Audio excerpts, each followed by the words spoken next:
welcome back to Para Gaming Productions, where my name is Jared, and I've got a guest on this week again. Go ahead, and Eric, and introduce yourself. Let everybody know what's up. Hi, I'm Eric from File Under Entertainment Podcast with Dylan and Eric. It's a podcast where my brother and I, our first season was all about movies. With the alphabetical approach, we would go through each movie or each letter of the alphabet. Each of us would choose a movie based on that letter and discuss it. For our second season, we're going to be doing the same thing, but with music, like artists and bands and whatnot. So. I would be very thoroughly disappointed if when you get to M, you do not choose Metallica. So, let's just say You are going to be thoroughly disappointed. I'm All right, now that makes sense.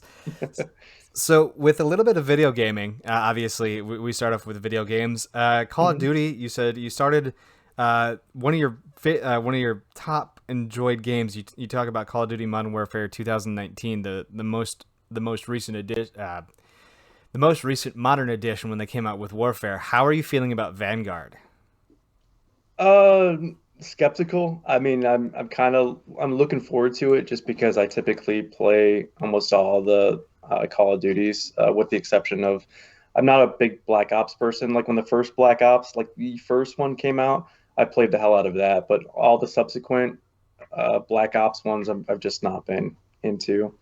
So, like, yeah, Cold War, haven't played it. I mean, I still stick with Modern Warfare and jump on Warzone, and so You're not Vanguard, missing. yeah, I'm. I guess I'm looking forward to it, but with a little bit of hesitation. Yeah, What do you're. you feel about it? I hate World War II with a passion. I love the history of World War II. Like I've watched like 3 documentaries in the last 2 days, so I love it. But when it comes to like gameplay and stuff like that, I can't stand it. I think it's the worst in the it because everything's experimental. Oh, this is experimental with the experimental site, and it's like if everything's experimental, it's no longer experimental. So, Right.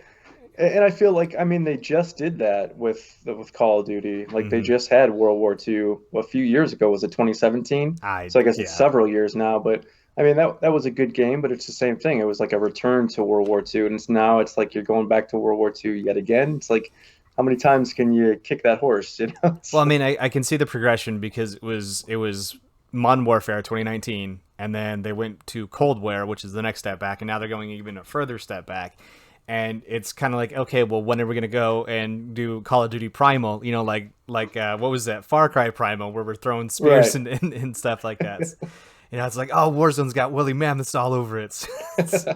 So Far Cry is another good series. I really Yeah. like that series, and I think that they do fun things like that. Like Primal, I thought was a good game. I mean, yeah, not the greatest gameplay in the world, but I mean, it's fun to knock around with and have all those pets. You can tame the saber-toothed tiger to go out and kill for you. That's awesome. That's pretty dope. I wanted to try. I really really wanted to try it, just simply because of the fact that like it was so old school. But I'm like, you're gonna have like 3 weapons, a spear. They're gonna give you a bow and arrow, and then like what, a Yeah. club, and then Yep.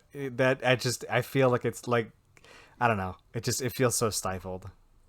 Well, so a lot of that is based on the like having the animals, so you can Hmm. tame wolves and saber-tooth tigers and all kinds of stuff to uh, do your kind of bidding for you. So you'll send them kind of ahead into the what do they call it, the forts or the Yeah, the yeah, you know what I mean. yeah, it's God, it's escaping. Today's been horrible for that. Same. Yeah, that's just this entire week. Yeah. So Yeah, the strongholds or whatever. I did exactly. I Yeah. did repurchase Fallout 3 though, or Far Cry 3. Yeah, that's a Oh. really good game. Yeah, I just I really like that series. it was like I think it was on sale for like $2 or something like that. I was like, yes, please. But like I've been doing a lot of Fallout 4 recently, like the old school Okay. games from like back in 2013, 14. Like I just can't get it, like, cuz I'm pushing it and I'm like, why am I only getting like 70 FPSs? And it's like, oh, the game's locked at like 60. It's like, oh, that's Mhm. right. So, I don't know. What's your take on Warzone? Because I'd like to ask everybody that comes on, what's your take on Warzone? Fan or no? Uh, I've been starting to get more into it recently. So I was a big just like, I started with the campaign, and then it was just like a multiplayer guy. And I did multiplayer until I got like the Damascus skin, for getting all the camos for all the weapons. And then That's a it started grind. to get a little dry. It's like, Mm, well, what do I do now? yeah. So I tried to, do some other stuff like cyber attack and search and destroy, just play some different game modes, and then try to run with just like, other weapons and try to do some of the other challenges. And then I've got a buddy that streams, and they were always doing like Friday night sets your loadout on Warzone. And so Mm, every once in a while, if he would have an opening, I would jump in with him and play. But I was like horrible, definitely the worst guy on the squad. So then, in an effort to try to get better, I started to try to play more Warzone on my own with random guys, and then we had the whole thing like with the lawsuit that came yeah. about, and he's like, "Okay, that's it. I'm done with Activision Blizzard. I'm done with Warzone." And so it's like, oh, it's just as I was getting good. What the hell? Yeah. So The whole what was the lawsuit again with Activision and Blizzard? What or oh, was that the harassment and stuff like that? yeah, That yeah, one. Okay, yeah. I I have mixed feelings about it. I mean, it's 100% correct, but like I love how they latched onto the Bill Cosby cutout, the Bill Cosby suite. It's like it sounded so dumb. Like it just I don't yeah. know. That's just more ham-fisted than evil. You think at Yeah. that point, it's just like, what? I mean, it's cringy, and Yeah. I absolutely 1,000% believe, all the allegations. I don't think that any of them were, just bandied about or Yeah. For sure. I just, what I have the most umbrage with is all the people that have decided to jump ship from Warzone under the guise that it's, related to the lawsuit. Now my buddy, he's definitely Hmm. one of those that it is like, yeah, it's legitimately for the lawsuit reasons. He's like, I'm taking a hard stand with this, until the stuff stops. Hmm. So he's one that I definitely agree has quit for the, correct reasons. But I think a lot of people were just upset with Activision Blizzard because there was no anti-cheat. And so they're just like they're using this as an excuse to Yeah. like, oh well, they're not going to give us anti-cheat, so this lawsuit's also a thing. So yeah, screw you, Activision. I'm leaving because of that. Let's see. But are you though really? Ah, I mean, are you? the way that I boycott Activision is I have it installed and I just never play. Like it's just like I was like, should I try Warzone? And then like I'll find a Jack Frags video or like Sally the dog or Yeah. Tim the Tatman. And it's just like every video they have. Tim the Tatman needs to calm down in his thumbnails. I don't know. Have you ever you know who he is? Yes, yeah, I Yeah, do. every Yeah, thumbnail's it's like, bro, chill out. Like, and it gets me yeah. I every heard you say time. that in a previous pod where you're just like, yeah, it's kind of like clickbaity because it's like you think that it's gonna be something and then it turns out to be something else. But it's I mean, yeah, he's a little nuts. he's got 30 seconds of crazy where he flips out and it's like I had to spend 20 minutes to find that 30 seconds, like, and it gets me every time. I don't know why, but I'm just like, god damn it, I did it again. So, but yeah, I watched their videos and it's just like it's so hard to tell. Like if they're like, I'm like, what's the difference between you cheating and them cheating? And like on theirs, it's a tiny little bounce, and on the other guys, it's like laser. And it's like, how do you tell?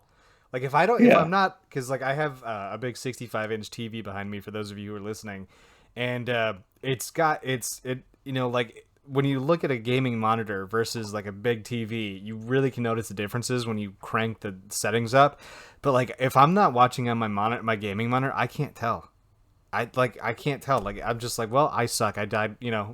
That's yeah. I don't I'm understand. a console player too, so I'm like CPU. They have such an advantage, keyboard mouse over, console controller. It's just insane. And so for them to be within the same lobbies, it's kind of Hmm. that's almost like cheating, just because like, yeah, I mean the frames per second is higher, and just like the field of the field of Field of view, view yeah. is just so much greater.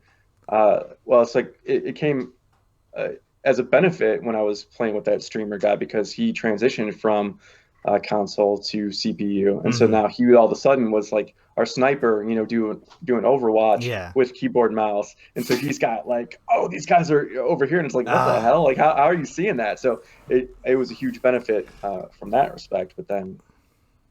Yeah.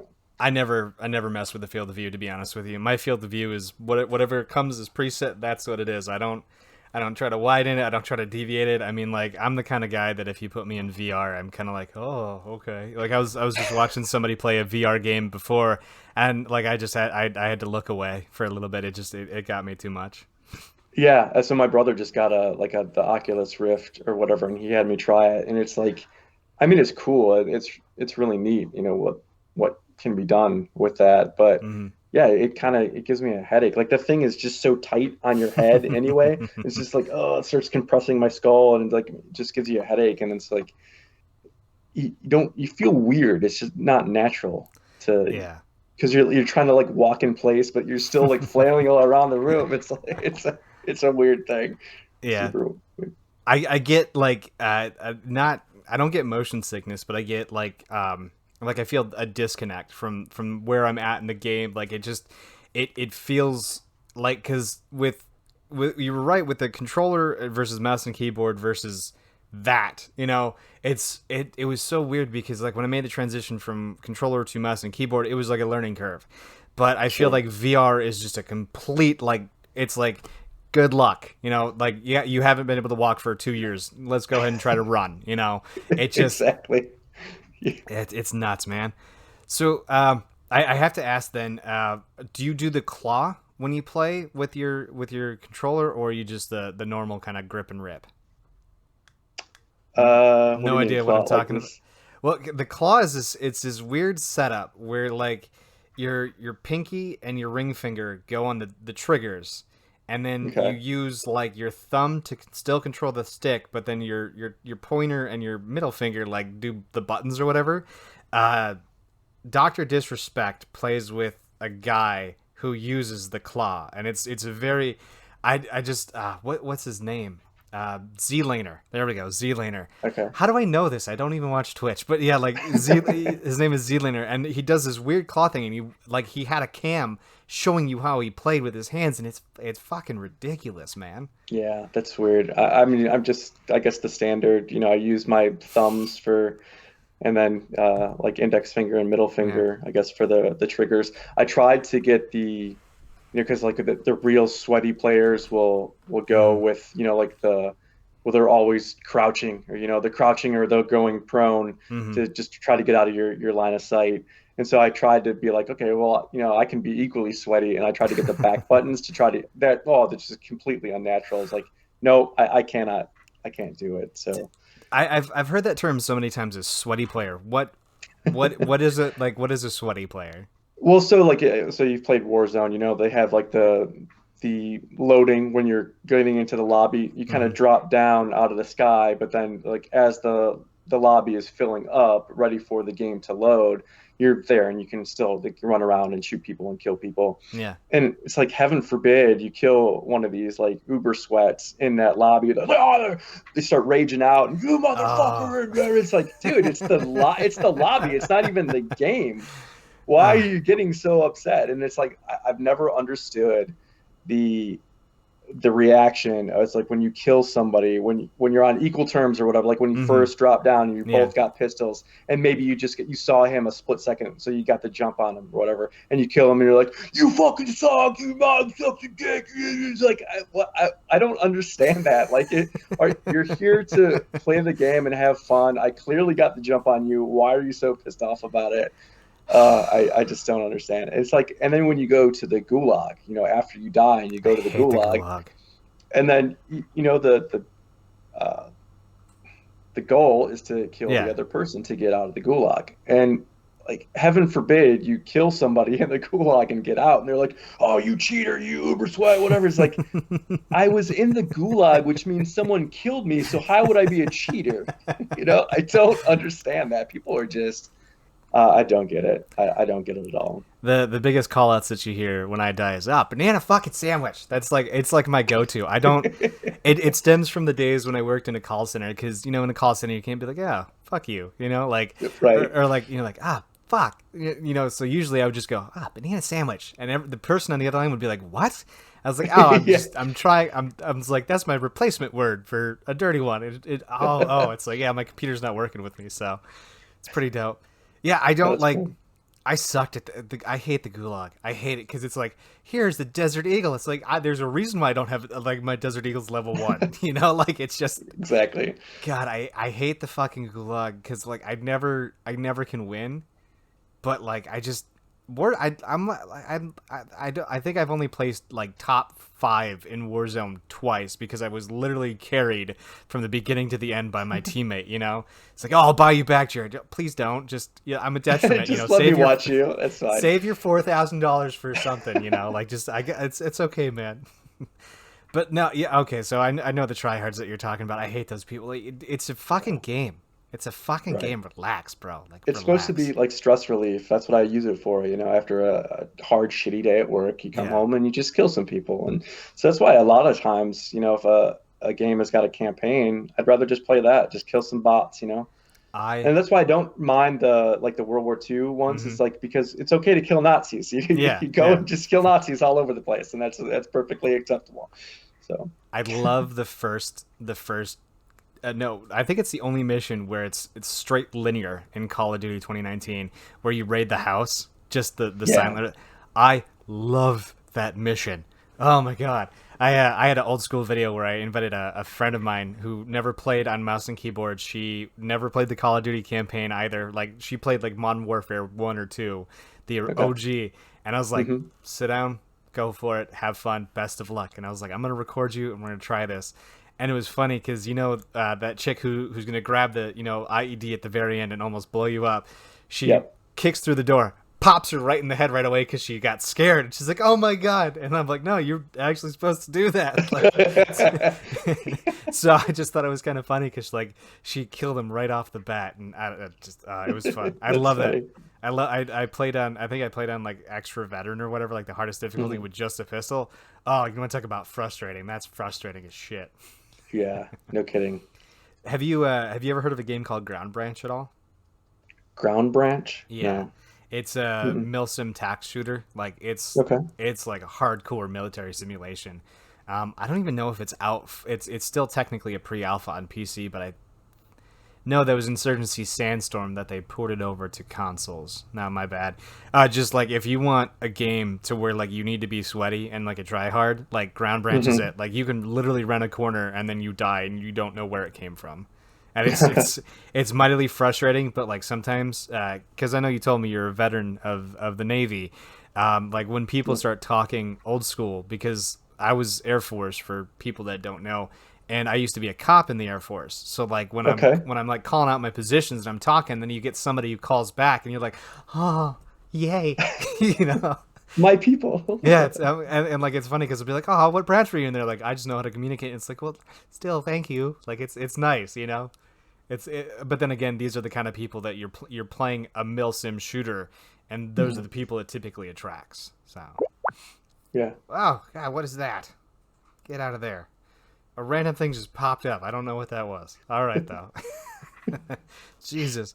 So FIFA, like I gotta ask, like the Yeah. what do you do in FIFA? Like, do you actually play the games, or you do like the squad, the team manager, or what? Yeah, a little bit of both. So I'm a Chelsea FC supporter. They're football Yeah. team out of London. They play in the Barclays Premier League, and so I've been a fan of them for a long, long time. And so I just like to play like through a season with them, and then go through a managerial kind of thing. One of their all-time greats, Frank Lampard, was the manager of Chelsea for quite a while, and so it was nice to go through, play as like a simulation kind of thing with him as manager and Hmm. making the roster moves and whatever. So I heard you one of the episodes before you kind of joked about like FIFA, like kind of falling down the rankings. So I'm guessing you're not like a soccer, slash English football fan. See, I'm not okay. I like rugby. I like the real football. I like American football. It's just like Mhm. because like I played Madden, and like I tried to be a head coach in Madden, and I'm just like I don't fucking care about half of this. They're like, you need to do this. I was like, no, no, I don't. Simulate it, please. Go away. Yeah. Like the most fun I have is I'm like, all right, let's do a fantasy draft, and then I fantasy draft my team, and then I'm like, all right, I'm gonna play offense only and try not to lose. Like so, they, So kind of well, because Madden is just NFL. So yeah, you Yeah. can do like the fantasy kind of thing and have, your perfect dream team on the Packers, because I know that's the team that you support. Yeah. But like with FIFA, it's worldwide, right? Like you Yeah. can take any team, or you can take any player from, like get Ronaldo from Portugal and you stick him on. Well, now he's on Manchester United, but you can take him and put him in the Premier League on Chelsea ostensibly, and run through like that. And so it's just it kind of broadens the pool for everybody. Like you can go really basic and just play the Premier League, or you can play as like a team from Scotland, and Hmm. play through the Scottish Premier League Oh, and okay. their whole season and everything. It's really neat. I mean, it's such a robust game for all the different things that it offers. Yeah. It's pretty great. No, that makes a little bit more sense. I've never touched a FIFA game. I think I've tried playing like early soccer video games, Hmm. and I have more like it's like when I used to watch the PGA Tour when I was 18, 19, and my stepdad was really into heavily teaching me golf, so I'd watch the PGA Tour with him, and I'd watch Tiger take a swing or two, and I'm just like, hey Gary, I need to get like give me $20. I want to go play around, because we used to live like right next to a golf course when I was in Hmm. Texas, but I'd just be like, give me $20, I'm gonna go play. I can't like some of those games I just can't stand watching. Football and soccer are kind of the games that it's like unless you can get a couple people together, like it's near impossible. But like golf or like a lot of those sports, it's just I can go do it on my own. Why am I watching it? So I don't Yeah, know. It it's baffles me. that's one I completely agree. It's a hell of a lot of fun to play, Yeah. but to watch, it's just like, oh my God, I'd rather do anything other than this. Like burn my eyes out with hot pokers, because this is just brutal. Yeah, soccer is a little bit kind of the same. Well, I mean, to me, it's fun to watch, but it's a little bit difficult because England is 6 hours ahead. So sometimes if it's like noon kick or whatever, you're talking about like 6 a.m. that I got to get up and watch this game. So right now I just set the DVR, and then just try to avoid looking at my phone so I don't get spoiled, and then Yeah. watch the game on tape delay or whatever. So Pretty sure I heard a dog in the background. Who's that? I have got two Irish wolfhounds Oh, named okay. Ghost and Blue. Uh, and that was another kind of similarity that we had, because I know one of your parents' name is Blue, and so Mr. Blue Nibbles the Third is his official name. It's so dope. The vet's like, "Hey, we've got an appointment for Mr. Blue Nibbles the Third coming up," and I'm like, "Oh, it sounds so regal." that is Yeah, nice. It's very nice. yeah. Dope. Irish wolf. You said Irish wolfhounds. You, Hmm. those are those big, shaggy mothers, right? They're gigantic. Yeah, they're the Yes. tallest dog breed that there is. Oh Yeah. yeah, no, I know which ones you're talking about. Oh god, I think I saw him in like some like vampire movie or something, or like some vampire animated Probably. movie, and I was like, yeah, that's a dog. Yeah. So you're probably gonna hear Ghost start whining because they were down here, but then my wife went upstairs. So I think that Blue followed her, and Ghost is probably Oh, gonna start whining. So, yeah, we had always just had, just rescue mutts before and mm-hmm. everything, but my wife wanted a giant breed dog, and so we got saddled with two of them. So, I live in a very small trailer. It's big enough for two parrots. Like that's about it. So like I can't like I could get a dachshund. That's yeah. probably about it. A dachshund, a chihuahua, or some like teacup something, and that'd be all right. But Well, so we thought we had a big house, yeah, but then, like getting these guys, like we realized that every room is tiny. They get yeah, really good at backing out of places. It's like I want to get like the beep beep noise, because that's uh, ridiculous. So is Blue his actual? I know we're getting off topic, but I don't care. Blue, is that like his actual name? He's just Blue. so Blue is the girl. Yeah. Okay. She Her. Yeah, and she's named after Chelsea Football Club. They're Oh, called the okay. Chelsea Blues. And I wanted to call her Chelsea, and my wife said no, you're absolutely not calling her Chelsea. So you can call her Blue. So the next best thing. So Nice. also the Velociraptor from the Jurassic World movies, she's Smart. also named Blue, and so she's super smart. And yeah, Blue, she's definitely the brains behind the operation. She's the absolute alpha. And Ghost, we kind of joke that he's just built for looks because he's really handsome, but he's dumb as a box of hair. So, Ghost after the Modern Warfare character, or well, so I mean, that's a good reason behind it. yeah, It'd be a nice second, but Game of Thrones. Game of Thrones. There's a dire wolf named Ghost. Oh, That's where he okay. gets his name. No, okay, that's better. Yeah, I think I said it a couple times, but like Blue, he's 6 now. I had my van. I had some work done on my van, and my van just started on fire. It was a great way to start the week. Yeah, no, Oh my this God. was a couple years ago. This was a couple years ago, and I had recently had some work done, and I should have told them to do the because they're like it's one of two things, and it was like go with the cheaper option first, and it because like new spark plugs, who can't use new spark plugs, you know what I mean? And so I started my Right. car, and it lit on fire. It was great. It was amazing. Best 2 phone calls I've ever made in my life. um, but all of my paperwork for the boys and Hoppy were in there, and so like I Oh don't. no. I don't remember anything. Like all I can remember is like maybe old things on my Google calendar, where it's like this is maybe their adoption day, maybe. And I think Helios was 16 when I adopted him, and it's been 5. And so like I do mental math, so now I'm just like I think they're 6 and 21. So I think Ghost, where you Ghost is at, bud? coming. Ghost, here, look, Ghost. The animal part of the podcast. This is great. I love it.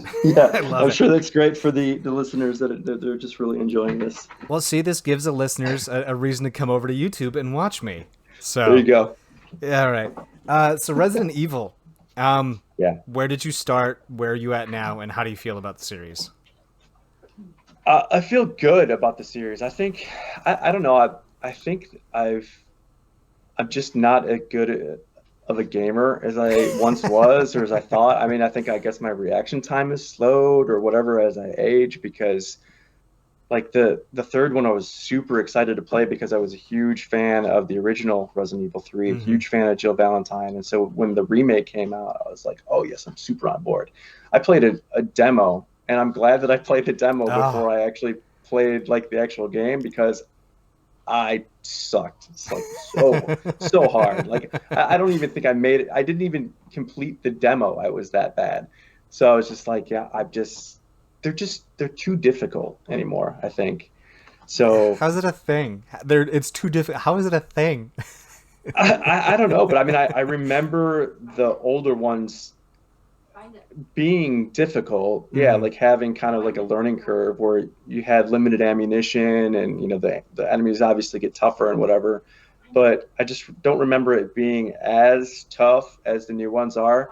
Like I played Resident Evil 2, and Mm-hmm. it's like you have to get like 3 headshots on these things to drop them, and they Good give you like lord. one clip, and it's Yeah. like, oh, how am I supposed to do any of this? This is just like I hate that they have like artificial like hindrances Mm-hmm. to increase the length of the game. It's like if I wanted more of a challenge, I would play on a harder difficulty. Yeah. Like I'm playing on normal, and you're only giving me like a clip or two, and it's taking all these bullets to kill someone. Like how am I supposed to progress? It Yeah. shouldn't. Yes, it's survival horror, right? So it's supposed to have that element to it, but it's not. It shouldn't be like impossible right No. off the jump. And it's No. like they have like even the higher difficulties to try to beat it. It's like I would never get the platinum or like the 1,100% for the game because I'm not going to play on like the uber difficulty because it's like it's tough enough as it is on normal. So I feel like which one was it with the which one was it that came out on the GameCube that it was I think it was Resident Evil 4 with Leon and you were supposed to rescue yeah, the president's daughter. yes, Yeah. yeah, I like because I remember you roll into town and like you have a little bit of ammo, in the as a military dude, my whole idea is like okay, I can get a ballistics, I can get a vest, and I know that I hmm can load it out with all this stuff and run into it and be all right through the vast majority of it, and like I'll pick up a weapon, I'll go from here. Like I always found it dumb where it's like I have 4 bullets, oh my goodness, like how long is that gonna last me? It's yeah, not where. very long. Whereas it's okay, I run into the town and I'm like, this is gonna be a clusterfuck. Get back in my jeep, roll home, get tacked up, come in and go, all right, bro, let's try me now, chainsaw face. So like, Exactly. I don't know. I didn't like it. That was the one and only I ever played through. Okay. I think I So tried. Sorry. go ahead. No, go ahead. I was gonna say I think I tried 5, and it was like this third person. They tried to meld like the Call of Duty third person, and it felt way too weird. And Leon was way too buff. It's like, So the fifth one is Chris. They oh, transitioned it back to Chris. Okay. Chris Redfield, and so he used a character from the original game. And Yeah. so the fifth one I avoided for a long, long time. But my brother, so I don't know if it was last year. I think it was probably during quarantine. Yeah, that makes sense. But Yeah. like just time is a flat circle anymore. My brother picked it up and he's like, "Hey, we can do co-op on this. Why don't you get it?" And it was one where it's like, yeah, same thing. You can get on sale for like $6 or something. It's like, yeah, sure, I'll take a flyer on it for Yeah. $6 or whatever and play through it. So that was one where it starts out really difficult. It's the same kind of thing where it's just like this endless horde of infected that are coming after you, and you have really limited ammo. But it's like once you beat having a co-op person, especially like a human partner, Hmm. makes it a hell of a lot easier because they can carry some ammo and give it to you when you need it and blah blah blah. And so I liked that aspect of it. And plus, have an excuse to play a game with my brother was really cool. Oh yeah. But then it's like you beat it once and then you unlock like unlimited ammo, and then it's just like a cakewalk. It's a breeze, and it's uh like somewhere in the middle would have been nice, Yeah. like what they could have given us like half of this ammunition Yeah. instead. Yeah. Well, I had a great idea. So I just beat Fallout 4 as I called her Zenith Skywalker. Like I downloaded a mod for a lightsaber, and I was like, Oh, this was sweet. actually pretty difficult. Like, it was my first time playing through as melee, and like once I Okay. finally got through it, once like you said, after the start where I kind of got used to it, I was like, this is kind of dope. And so I was like, what could I do next? And I was like, I could do Hawkeye from the Avengers. And Just a bow. yeah, just a bow. So Holy I shit. downloaded a bow mod, and the game's super old. Fuck you. You don't need a spoiler alert. So I walk into Kellogg's part, and he's like the first like official bad dude that you meet, and you find a fully upgraded bow in his thing, and I'm like, okay, and like I'm one shotting dudes like in like the pinky, and I'm like. I was like, I'm not even that leveled up now. Like, it shouldn't be this easy. And so, like, I'm like, Yeah. okay, this is not like I had a great idea, but I was like, this is just gonna turn into such a cakewalk. I was like, no, I can't. Like, that's the same thing with fours. When I got the Chicago typewriter with the unlimited ammo, I was like, I don't even want to play anymore. Like, this is too easy. It's just. But yeah, that was the one part about Resident Evil that I didn't like is that I was horrible at those puzzles. Go solve Yeah, this. It's like I'm barely paying attention as it is. you know. right. So Yeah, that they can be pretty difficult. It's like, and I remember like getting the start. So I was actually, this is going to age me and show just how freaking old I am. I was in the military when the first one came out, and so my buddy, good friend of mine from Philadelphia, his name's Tommy.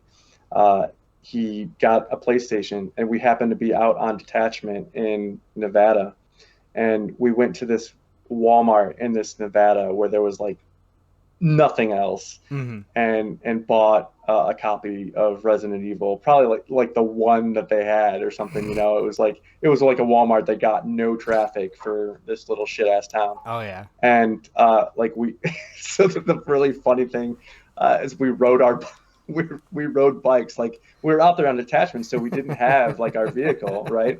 And like we couldn't rent a car because there was no rent a car place. Yeah. So there was a thing where you could rent bikes, and so we rented these bikes and rode like 4 miles into this town to go to the fucking Walmart to get this Resident Evil game and a couple CDs. That's yeah, and then rode back, and it was like pitch black as we're riding back to base on these bikes, and that was horrendously scary. But then, we had the weekend off with no duty or anything like that, and so over the course of that weekend, we just played the shit out of Resident Evil, and our room became like the room where everybody wanted to hang out in. Like everybody was coming over to hang out and play Resident Evil and throw some brews back, and it was a lot of fun.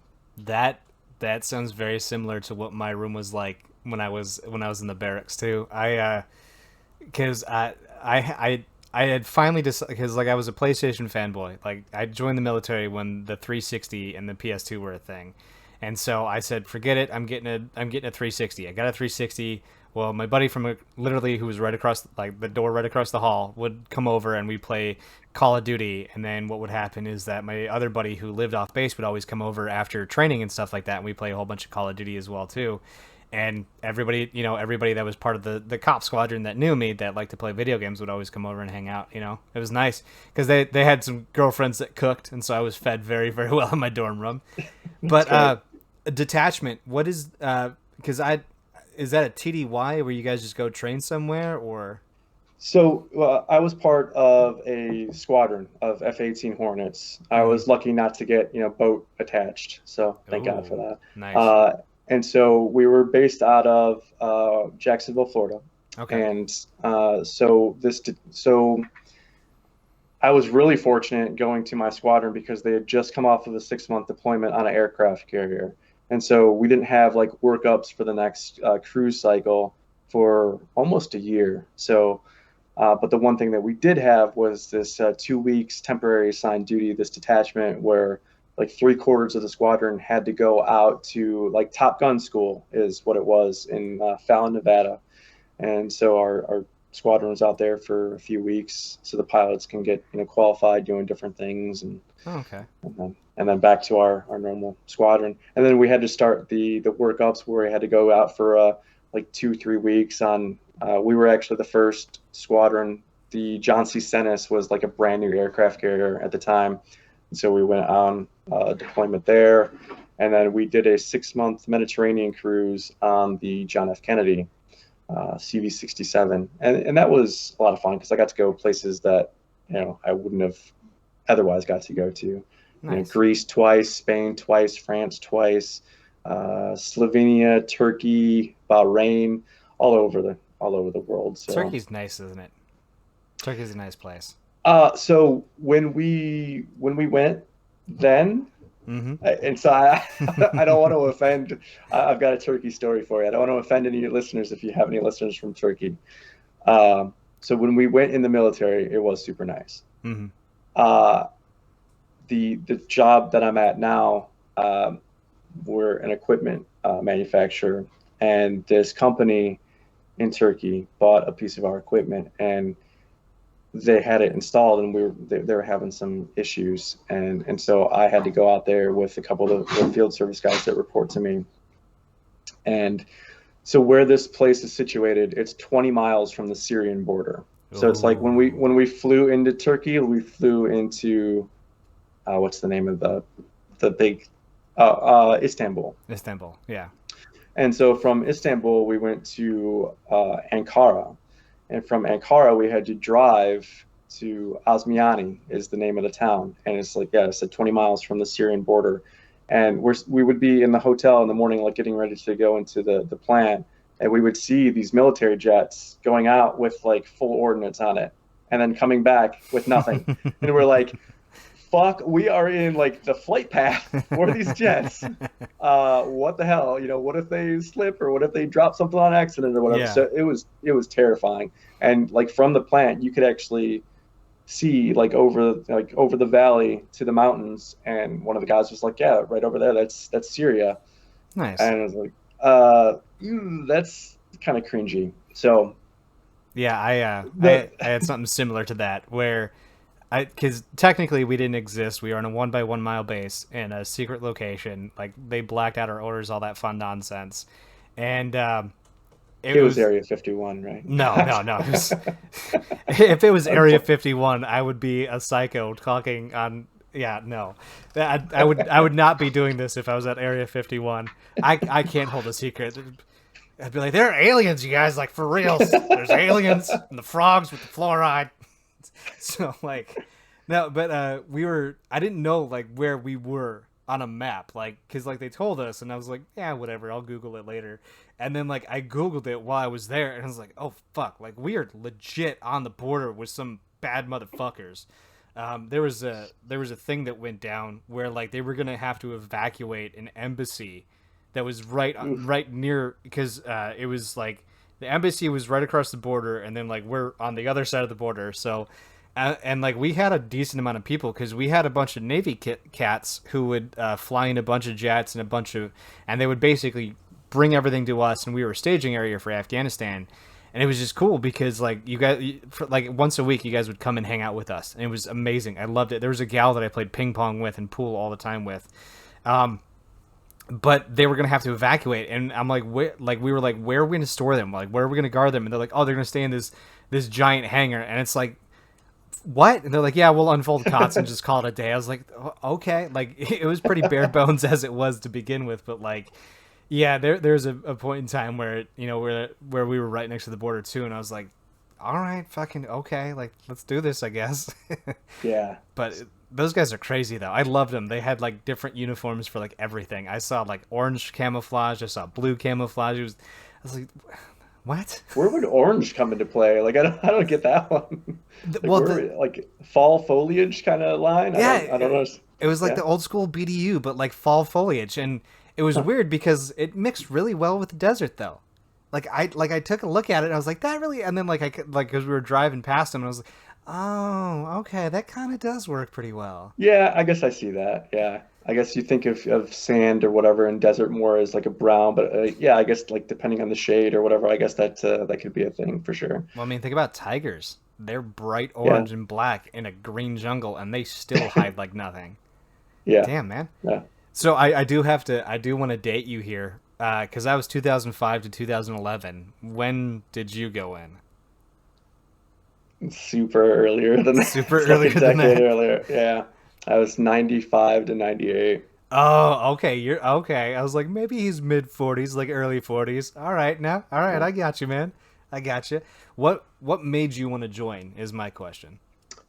Money, just Money. because, yeah, I mean, I scored super high on SAT, ACT, and also like on the ASVAB, but I just like my dream school was Notre Dame. Like I'm still a huge Notre Dame like sports fan Hmm. and a huge fan of the academics and everything of the university itself. But I knew that I could probably get accepted there, but there was no way in hell that I would be able to afford it. Hmm. And I knew my parents couldn't put me through it. So yeah, military was basically just a way to try to get money for school.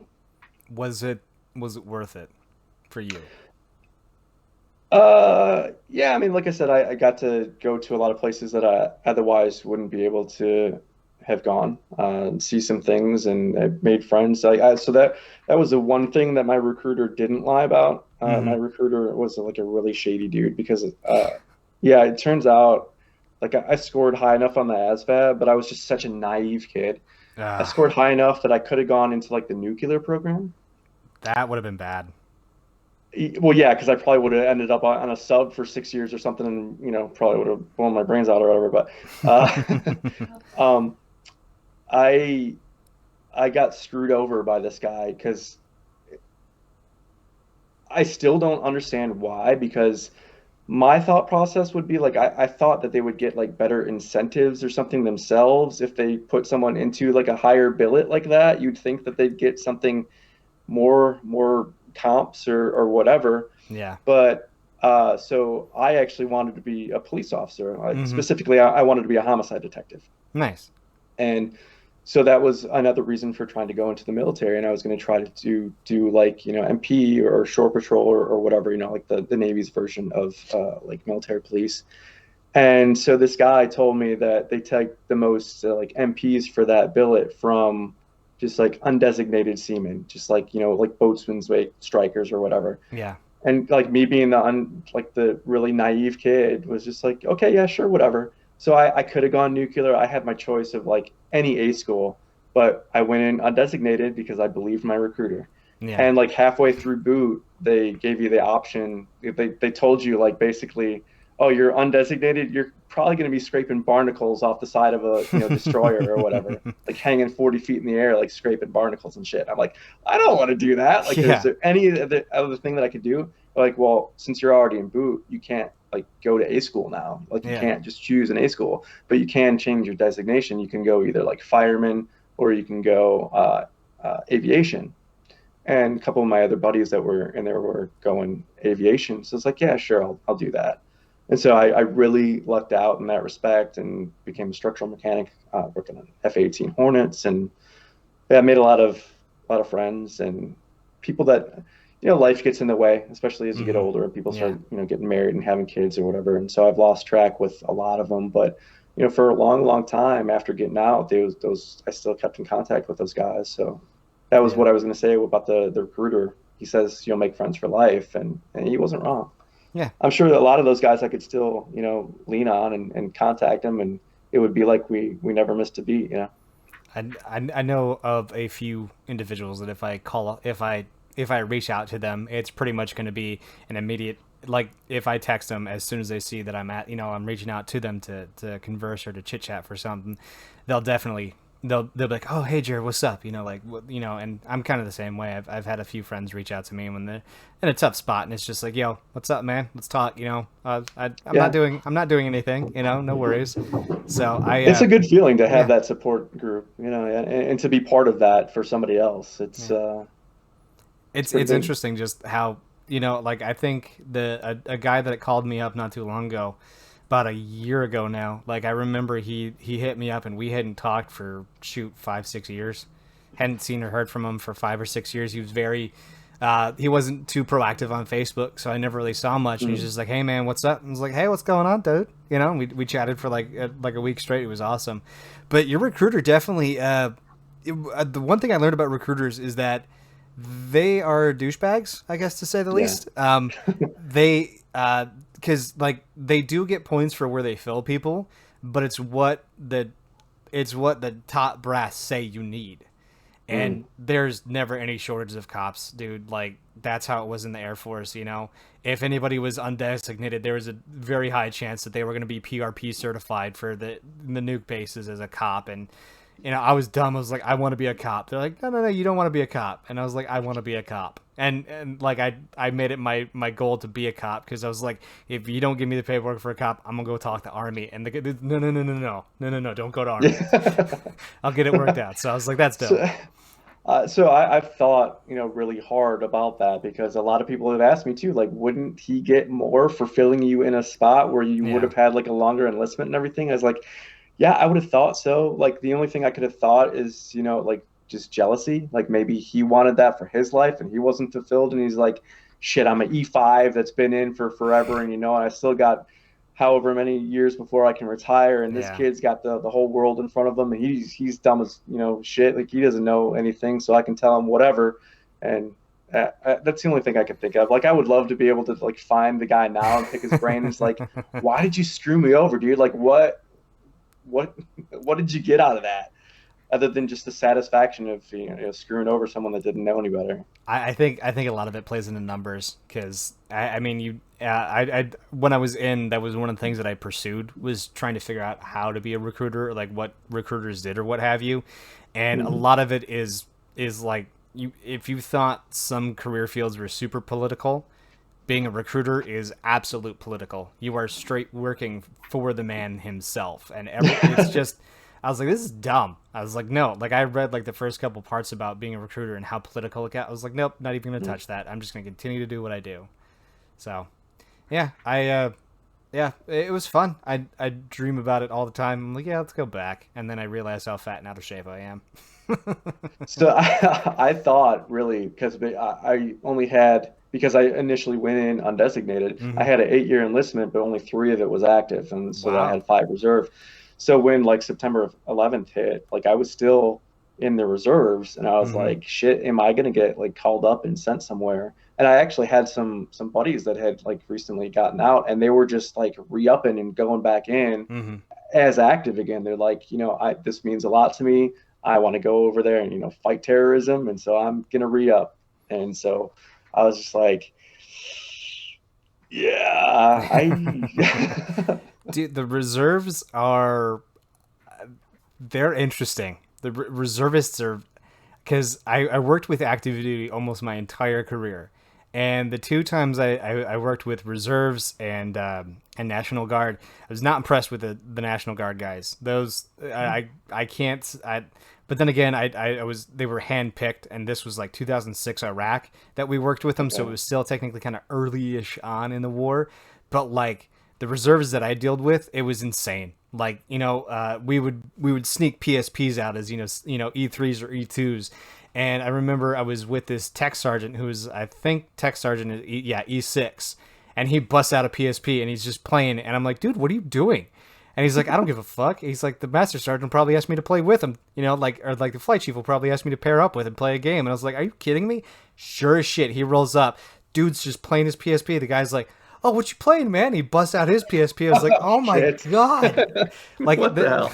the difference between the reservists and the active duty, the gap is just so wide. Because, I mean, these Yeah. dudes are part-time. Like they're just kind of... Weekend warriors, right? Yeah, weekend warriors. And they're just like, man, we're just playing a part, dog. And it's like, all right. I mean, I respect that, but like, because I was out of Ellsworth Air Force Base. We got like a letter back saying how professional and how great we were, and like our flight chiefs and our senior leaders are like, some of these guys are dirt bags. I was like, I was like, I don't have the Fair. best bearing, but like, when you put forth just a little bit of effort and the reserves are like, you guys are top shit, it's like, what the fuck are you doing, man? So I don't know, just they were adorable. I loved them. I love those guys. That was so much fun. I was escorting some F-16s and F-15s around a couple of different countries fighting out, and I remember a colonel came up to me one time and he's like, man, I just fought their ace. I was like, how'd that go, Colonel? He's like, I fucking mopped the floor with them. I was like, wow. I was like, are you our ace? He's like, not even close. And I was like, oh, okay. Like, wow. Wow. Yeah. So, yeah. But yeah, the Saudis were awesome. I'm telling a bunch of stories. I apologize. Sorry. No worries. This is great. The Saudis would try the first 2 days that we were there before the war games. I guess they were having their briefings or whatever. So they took like their Blue Angels version of Blue Angels, and they would fly the Saudi colors over our barracks and where we were staying. I was like, oh, that's so adorable. They're trying to show off, like before they, before they get wiped the floor with. It was great. Yeah. I had a lot of fun. I will never forget showering in a random what were those oh god, those containers that they put on boats, Oh, like a shipping container? yeah, kind of like thing? they converted a shipping container to a shower for us. I was like, that's What the yeah, hell? it was amazing. I was like, hey That's man, weird. where do we shower? They're like, oh, that container over there. I was like, oh. That's, oh my God, in the desert too? Like a metal container? Didn't that get hot as shit? No, we were all inside a bunch of jet hangars. Like we were Oh, inside a okay. bunch of because what they did, because apparently I guess in Saudi Arabia they just like they make a container and then they just pile like dirt on top of it, and it cools it down really well. Huh. Yeah, like it cools it down fairly well because like you're technically underground but you're not. I guess I don't know. It's weird, but everything was weird. fine. But yeah, it was. I'd sweat a lot when I was over there. It was bad. I can imagine. It's funny because we trained next to you guys. The Navy law enforcement. I think you guys are they were called Sergeant in Arms or whatever. Was that the term that they used when you were there? The I Sergeant in believe Arms? so. Yeah. Yeah, I think that, I mean, when I was going, like to try to pledge for that billet or whatever, it was still in boot. But yeah, I thought that it was like shore patrol or yeah, sergeant or something like that. Yeah, The Navy it sounds cats. right. The Navy cats were pretty cool. They would eat every once in a while at our DFAC where we hung out and stuff like that. I do have to ask because I like to ask all the time about food. How is the Navy chow halls? Like during your time? So like when we were on shore, it was pretty good. I Mm-hmm. mean, because you get like if you go to like the mess hall or whatever, you can get 3 squares a day, and it was some nice variety. Out to sea, it was terrible because you're working 12 on, 12 off, 7 days a week. Ah, And for the deployment, I got stuck on nights. And so it's like you really value your sleep because you're busting your ass and you're constantly working unless you're, on like a port visit or whatever. And so you just try to sleep as much as possible. So I wasn't getting up for like dinner, which would have been my breakfast. So mm-hmm. like the 1 or 2 meals that I would get was just pancakes all the time because they Ah, had like mid rats oh, that's was right. basically our lunch and it was pancakes. Yeah. And it's like I got so sick of pancakes. I could not touch pancakes for years after I got out, years.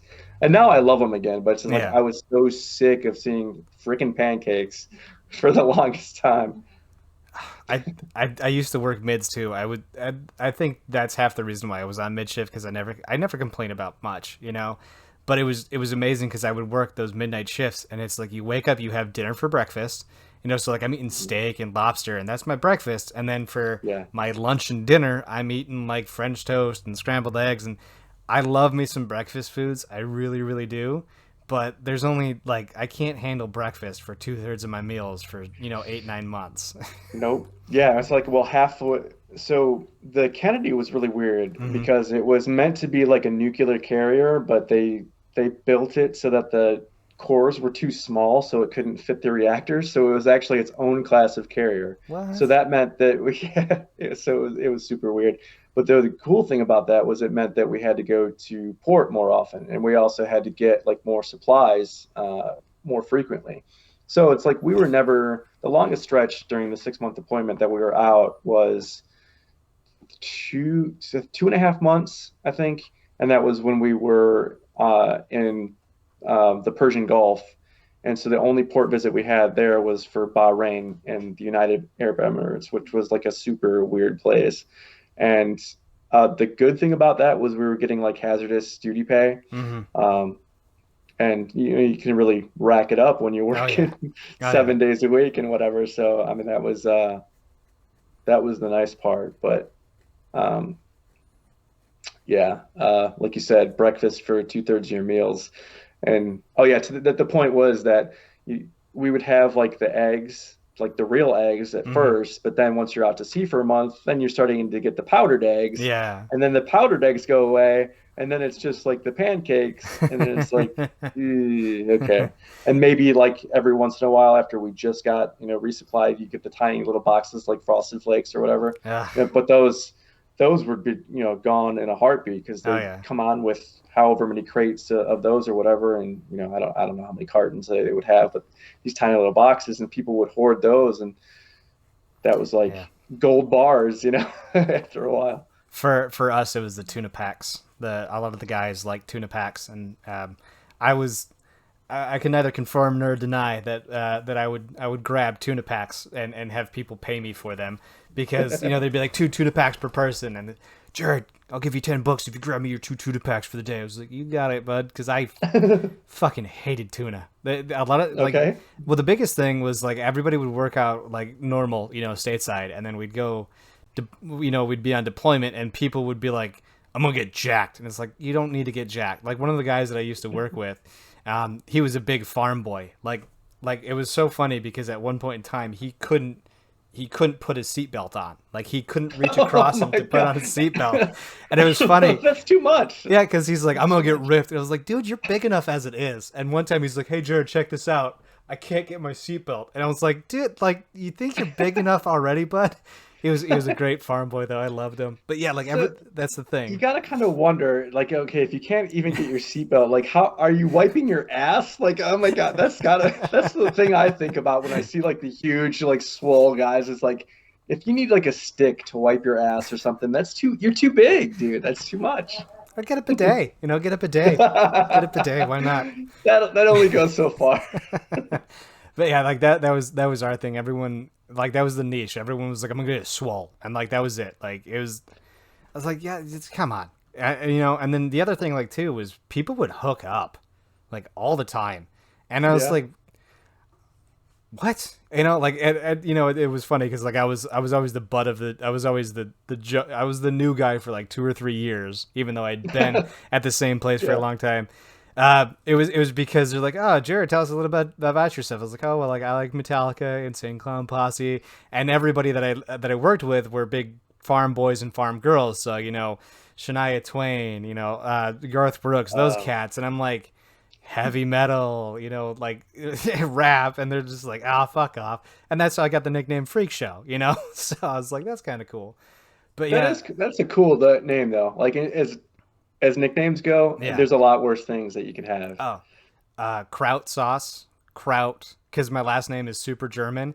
Nobody could ever pronounce it. It was actually misspelled on like half of my uniforms, and nobody noticed. Yeah, I would like. It was funny. We were going on deployment, and I got a bunch of new ACUs, and I was like, "Hey, Sergeant, this is spelled wrong." He's like, "No, it's not." I was like, He's trying to tell you what your last name's. Yeah, I Oh was my like, no, god. like it is. And he's like, we've been spelling your name wrong in the police blotter for the last 3 years. Then I was like, yeah, you probably have. So Jesus. yeah, so like it was great. They could never pronounce it, but it was close enough to David Hasselhoff. So it'd be funny because they'd be like Hasselhoff or Kraut, and I'd be like, what? So like it was, I loved it. I loved it. A lot of dumb stuff. That's great. Did you have any? Did you get lucky to get assigned a call sign by your team or what have you? Like a nickname Yeah, for nickname or a me. call sign or something.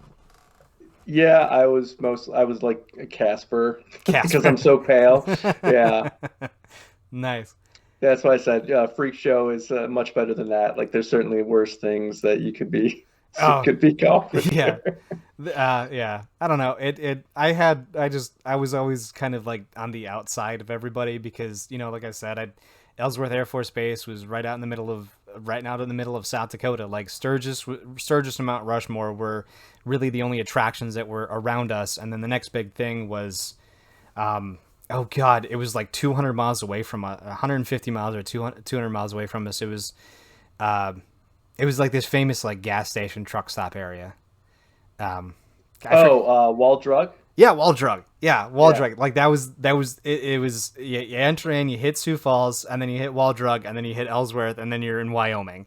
So like yeah. there's not much there. So like yeah, I completely understand why everybody was like so country. They just chose this random outside the base, but I loved it. The dudes and gals were awesome. They were great.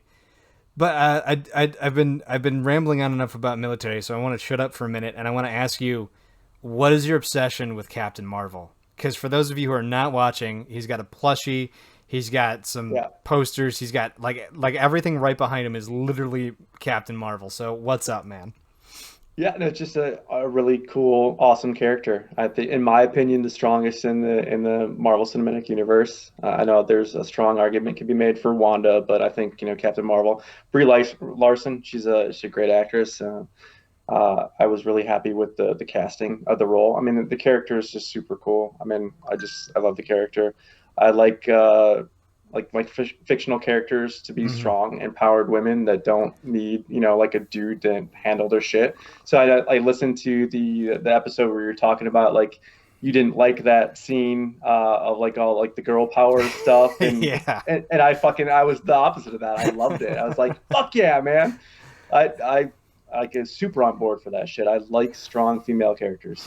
It's not that it's not that I was like boo feminism, boo No, no, empowerment. I No, know, it I was know. just like, why the fuck is every female character, we got you, Peter Parker, and you're all just happen to be that like, because like it pans out and you see the scope of the battlefield and you're like, oh fuck, you're like, this is like Lord of the Rings, Helm's Deep, and Sure. and you look at it and you're like, how do they all know to be right where Peter fucking Parker is? I mean, to your point, like the point you were making that Yeah. it felt like pandering, and I get that, but I also feel like, especially in superhero movies, like women characters are so like often Hmm. marginalized and like uber sexualized. That's another thing I really appreciate about her Yeah. character. Like she's just wearing a suit, like Hmm. it doesn't accentuate like her boobs. Like there's not the huge like power girl cutout, over her Yeah. boobs. It's like she's a strong character and she just happens to be female, but it's like we're not gonna like hype up the sexualization. Like, and I think that she could be sexy enough just Hmm. being herself as it is. And so it's like I understand your point that it felt like this is awful convenient. Like all the females just happen to be here at the same time. But I also felt like Marvel realized that a lot more females are becoming fans of their property, and so it's like it didn't feel like pandering. It felt more like, hey, we see you, we recognize Hmm. you, we appreciate that you're fans of these properties, and here's something for you to keep you invested because women can kick ass too, Yeah. and that's Yeah, I'm I not like saying that. that I 100% agree with you. The women can kick ass; they're great. Um, but I don't like when movies pull that kind of stuff. Like when the build up with Captain America, that's a good build up where he wields Mjolnir, or Yes, however you fuck fucking yeah. say that. Like I remember that moment. Those are the way I want moments.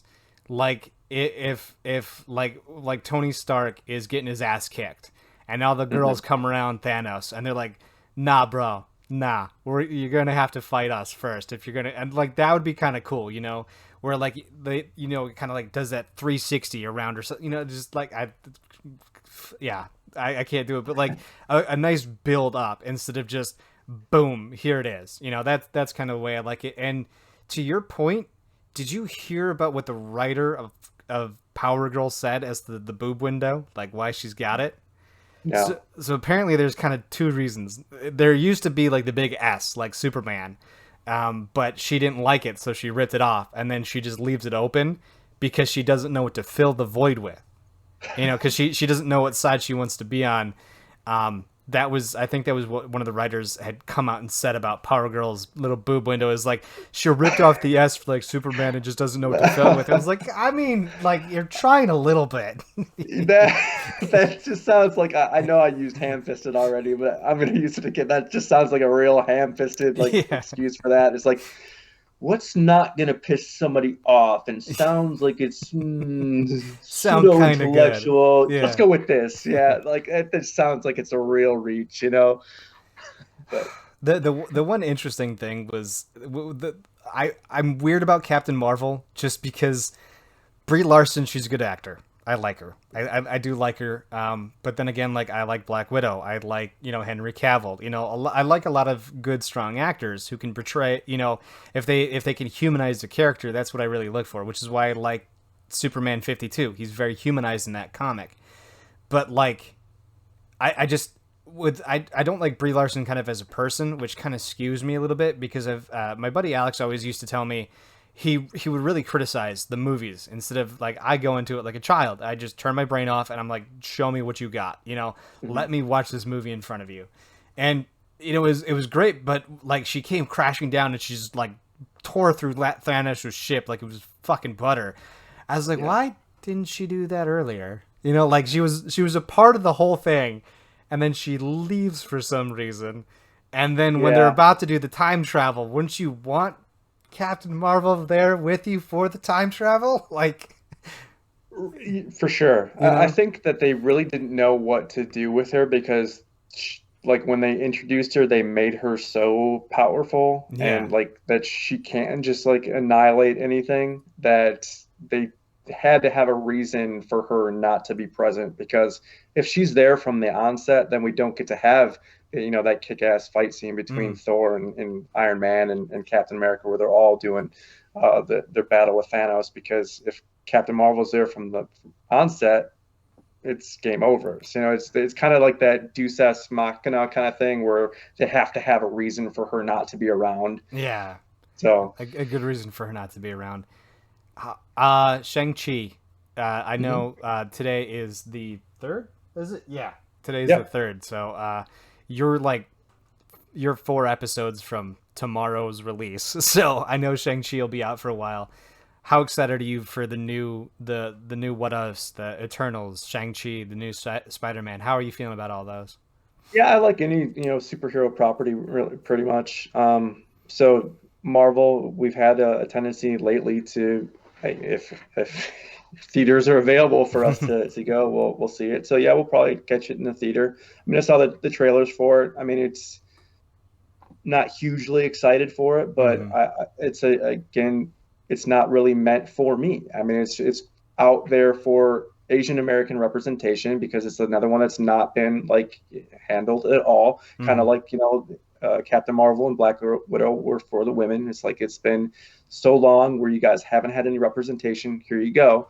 And so, yeah, I'm not really familiar with the character, but I mean, it looks like a good movie. It's a Marvel property, so it's probably going to be worth watching. Yeah.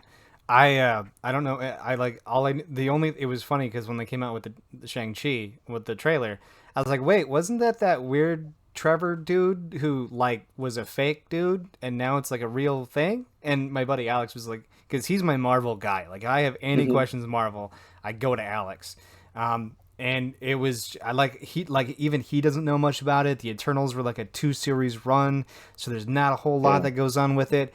And I'm skeptical because like I don't know much. I don't know a whole lot. Like I never really knew much about Marvel. I mean, hell, I'd been misremembering the Logan origin story that they came out with for the longest time, and I had a grudge against how they were portraying it in the movies. And I finally went back and I googled it after a minute. I was like, no, I was wrong the entire fucking time. So like for me, I'm nervous because a lot of the times when I go into something like a John Wick or Mhm. a couple of other movies, like there's a movie called 2067 that was an Australian movie about the Earth poisoning itself, and like there's not much that going into these properties, and Mhm. it scares me, but it's like Marvel's a known entity with a known quality and quantity of their works. And like, so I'm slightly reserved, but at the same time, I'm kind of like, tell me a new story. Like, let's see some new shit here.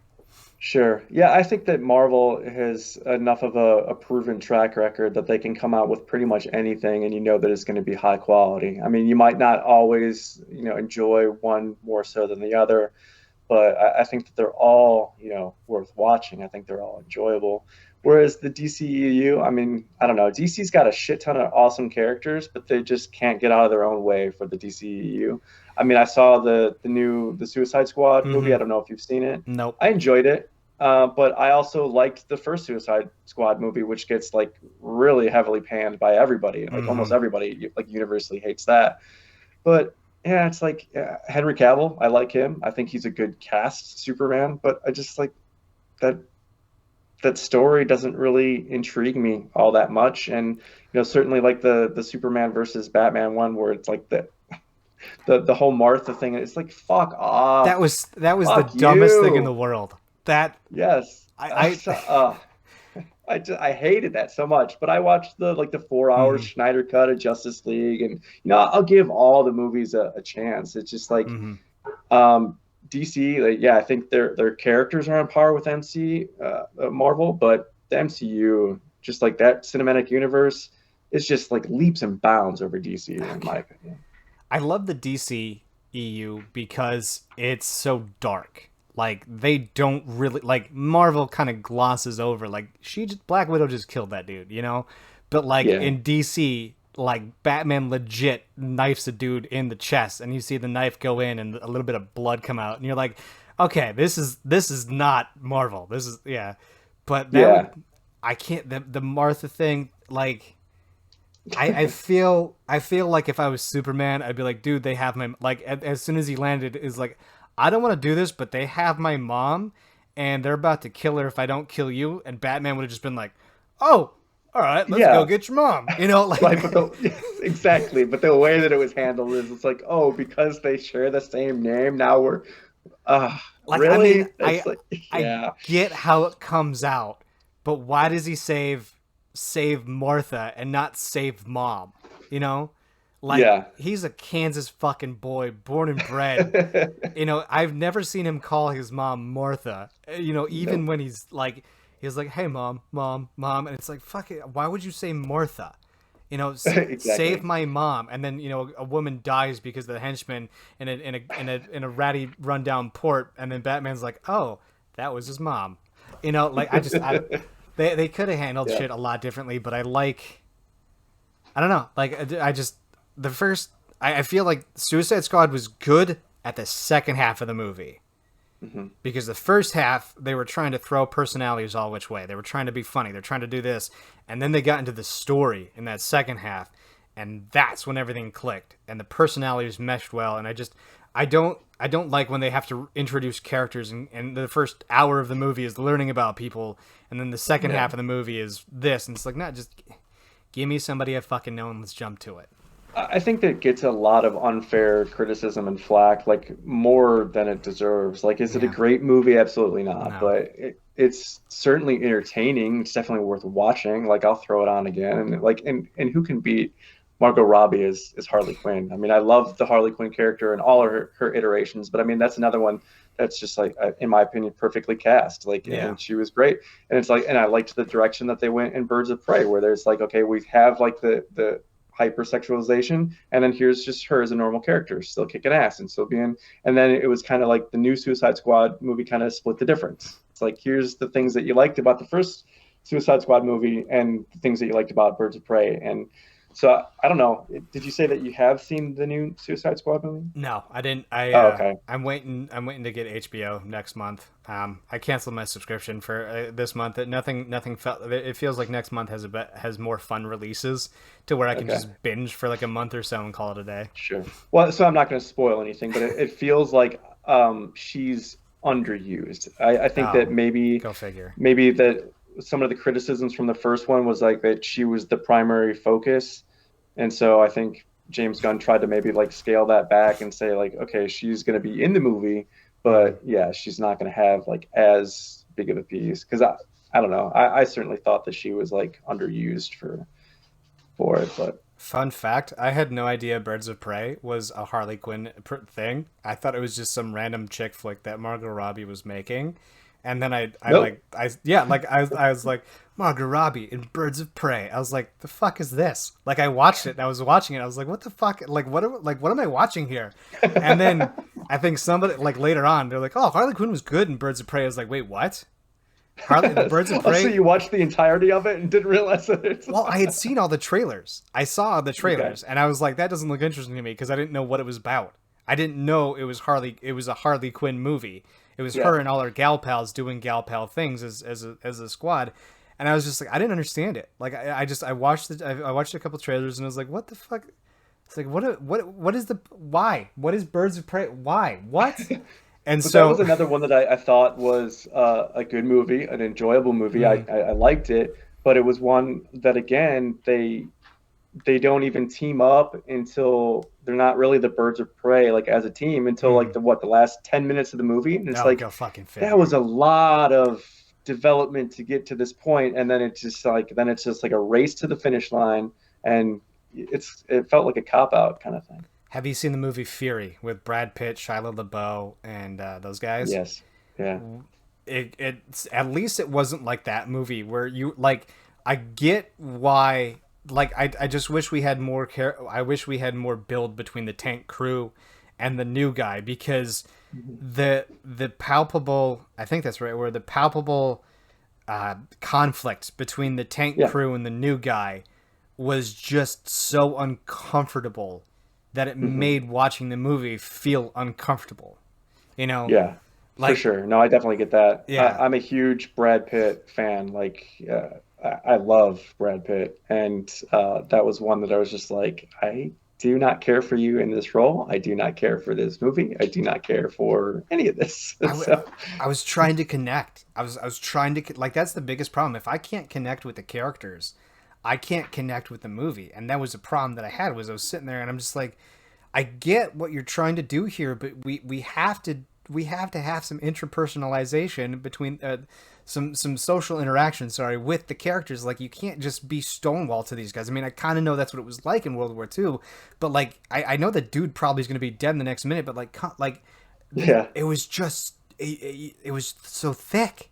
It just I couldn't give it the love. And like I love that man too. Shia LaBeouf, give or take. He's either real good or real bad. But oh god, yeah, agreed. that slicked hair though, that haircut that he had, oh, so sexy. I loved it.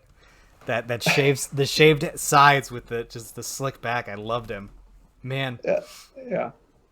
Oh god. Have you? How do you feel about like the another strange movie that maybe we can pick on here Mhm. is Spider Man. How did you feel about how they just kind of were like, you know, the fucking story. Let's just jump right into it. Really appreciated it because it's Mm-hmm. like again, how many origin stories did we need? Like at Yeah. the Sam Raimi directed, Tobey Maguire starring movies, like I really enjoyed the first two, and the third, I mean, it's pretty universally panned for good reason. That fucking dance scene, my God, uh, That was that meant to be cringy. I bet you any money they made it and they're like, this is gonna be great, and then they're like, everybody hates it, but like, no, keep it. People hate it enough. It's good. I hope there was enough like cognizant thought behind that they were just like really super aware. I hope you're right in that respect because if they did that straight faced and it turned out as cringy as it did, my God. But then like Andrew Garfield, I don't know, he's another one kind of like you were talking about Shia LaBeouf. He's fine, but Mm-hmm. I fucking hated those movies. Hated them, absolutely abhorred them. So when Tom Holland was cast and that he was going to be brought into the MCU, I was like really on board, and I really enjoyed Homecoming and also Far From Home, and yeah, I'm looking forward to the next one coming out too. Nice. What how do you feel about the trilogy the three the rumors about, you know, Garfield and uh God, I can't Toby all being a Tobey part, Maguire. yeah, all being a part of the new Spider-Man.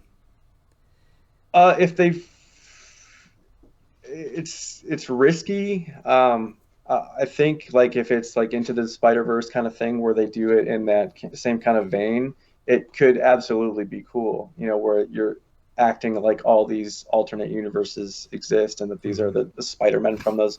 I think it could be like super cool, but it's just how do they handle it and how long is this movie going to be? You know, Yeah. if it's like the 2 hours and 20 minute like typical runtime of a new Marvel movie, I don't know that they're going to have enough time to shoehorn all that stuff in that they want to. It's like you almost have to have like a Schneider cut, kind of like 4 hours to give it its due diligence to go through all the spiel. But I don't think that they're going to do that.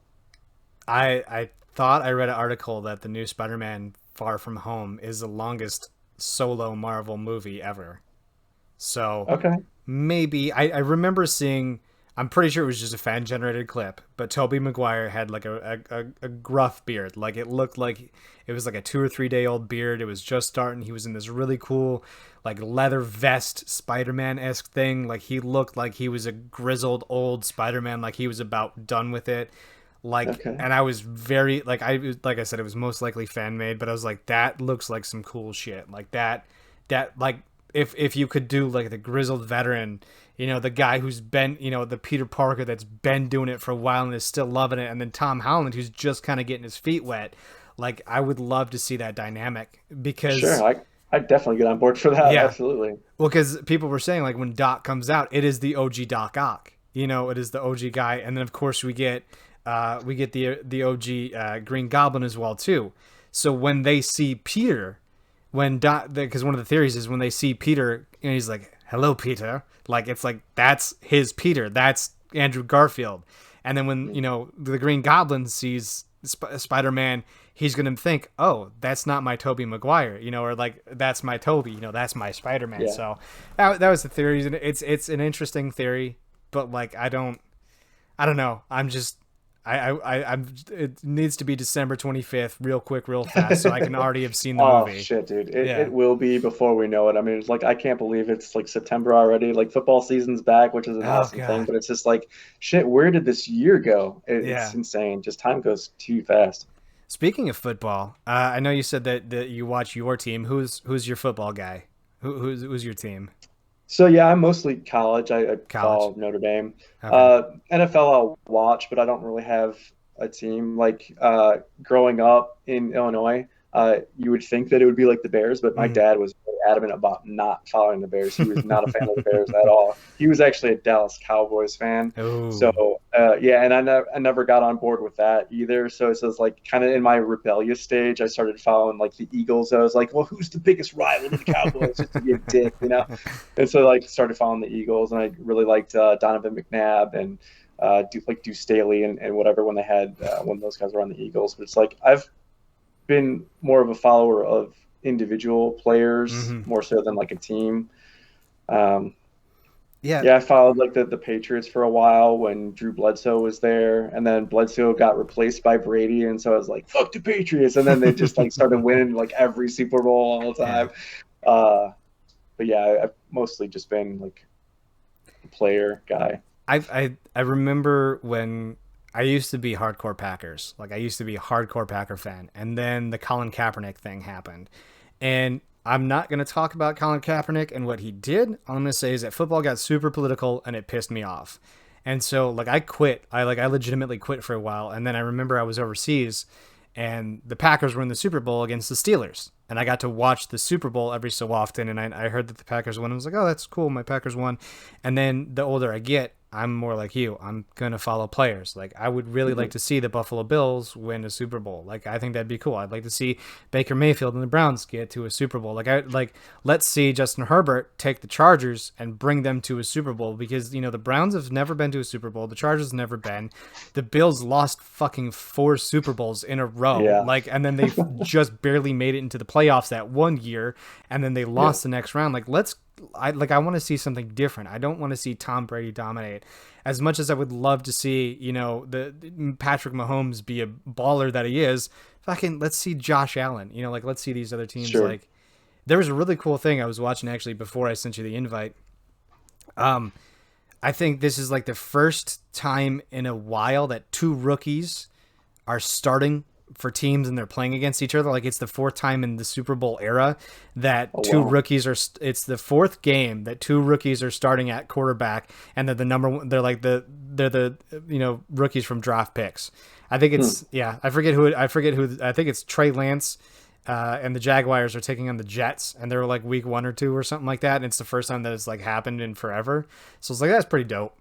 That's Yeah, pretty that's dope. cool. That's why I'm kind of surprised that it's never happened like that, or has happened so infrequently. You would think then, because the Super Bowl era, shit, that's what the last 60 years, right? 50 some year. When was the 50 first the Super Bowl? last 55 years because Okay, we're on Super Bowl 56 this year, okay. and the only Wow, reason so why only 4 times. That's yeah, crazy. and the only reason why I know that is because I literally just watched a video on it like an hour ago, like right before I was getting everything set up. I was like watching this little NFL clip, and I was like, that's kind of cool. There's a bunch of other neat stuff that's happening around the NFL, like Dak Prescott is coming back. I'm curious though, have you seen any of the dumb taunting calls that people have had this year?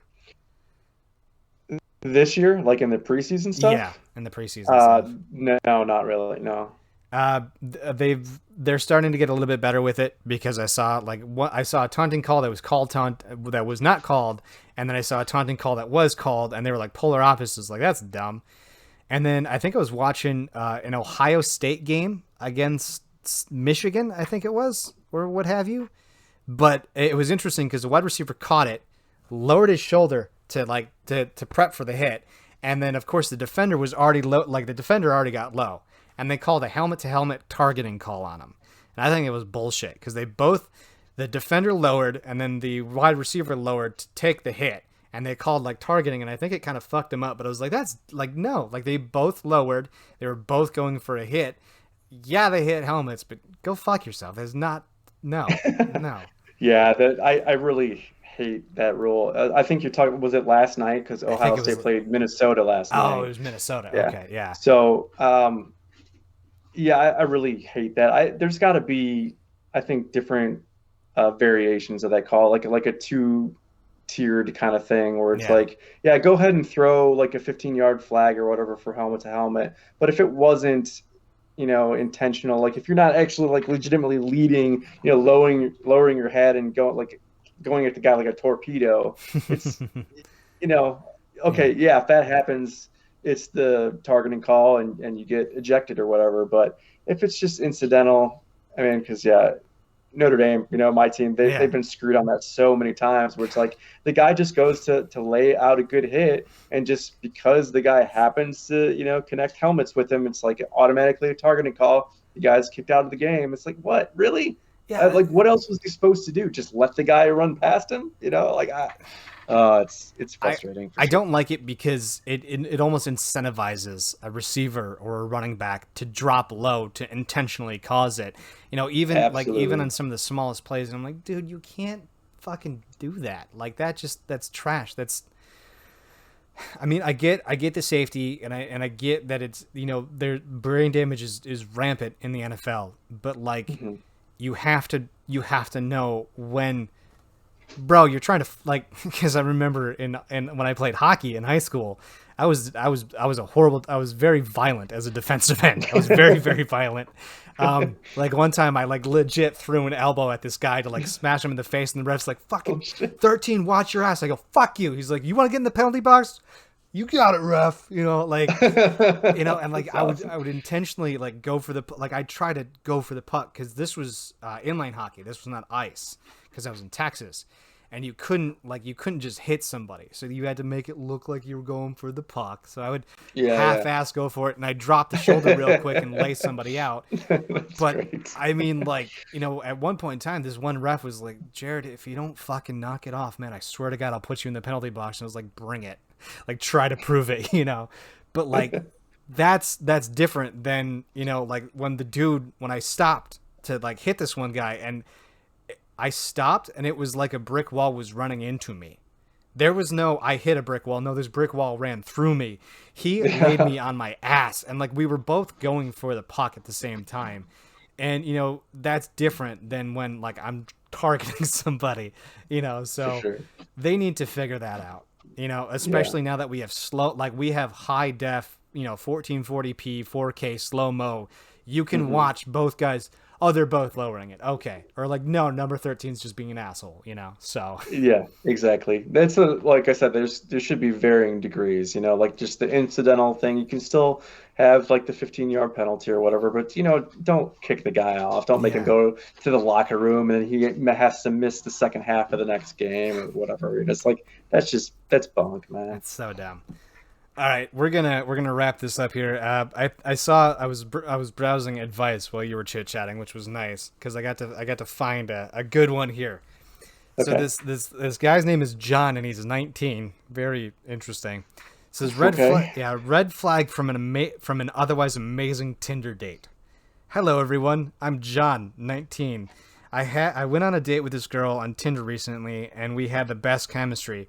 I'd say everything went fantastic. She did mention, however, that she cursed out a coworker for using the N-word without negative context and made her cry.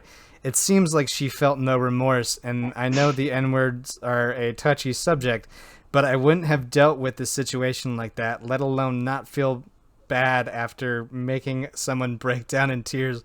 What's your guys' opinion on this? She was overall fantastic, but I find it disturbing. A little disturbing. Y- Yeah, I think I think so too.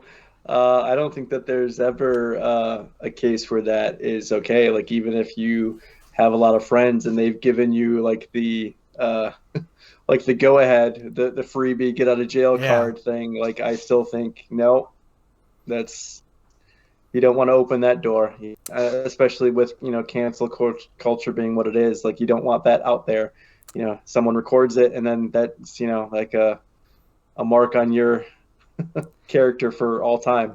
I'm not gonna lie, I half read the first part. I was like, red flag from a Tinder date. His name's John, he's 19. I didn't read the rest. I just saw that. And I was like, that's gonna be a good one. And then it got into this.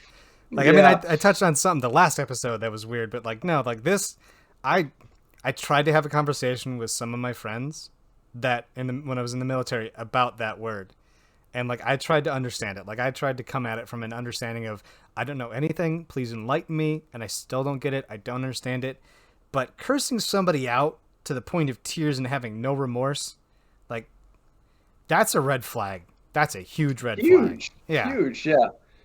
Doesn't even matter what it's about. It's just no. Like I don't know. No. Like you don't curse somebody out for doing something, make them cry, and then not feel a little bit bad afterwards. There'd have to be a very specific scenario where that would be okay, but I don't really find many scenarios to be that okay. You know what I mean? Well, like to the point where you're like cursing somebody out and being unremorseful, maybe, Yeah. but to ever like use the Rachel epithets or whatever, that's not okay in any kind of circumstance. I don't think. Yeah, it's just uncalled for. And for him to, okay, granted, he's 19, he's young as shit, he's got a lot of a lot of learning to do, but for him to even ask that question, like looking for advice, is like, yourself it's a red flag. You've even said as much. Like, why are you asking the internet to, dude, do you not know any better? Like, that's absolutely a red flag for sure. I mean, here's another great one. I have a crush on a girl, but she's dating my friend. What do I do? I've been hiding this feeling for 2 years and I really need help. My friend doesn't know that I love this girl. I'm telling you about her now because I saw them yesterday after a year. We all went to eat together, blah, blah, blah, blah, blah. Dude, it doesn't fucking matter. Like, just no. Just, okay. There was no, I have a story, but I want to hear your opinion. I want to hear your opinion first before I start to Mhm. talk yeah, man, god fucking damn, words are so hard.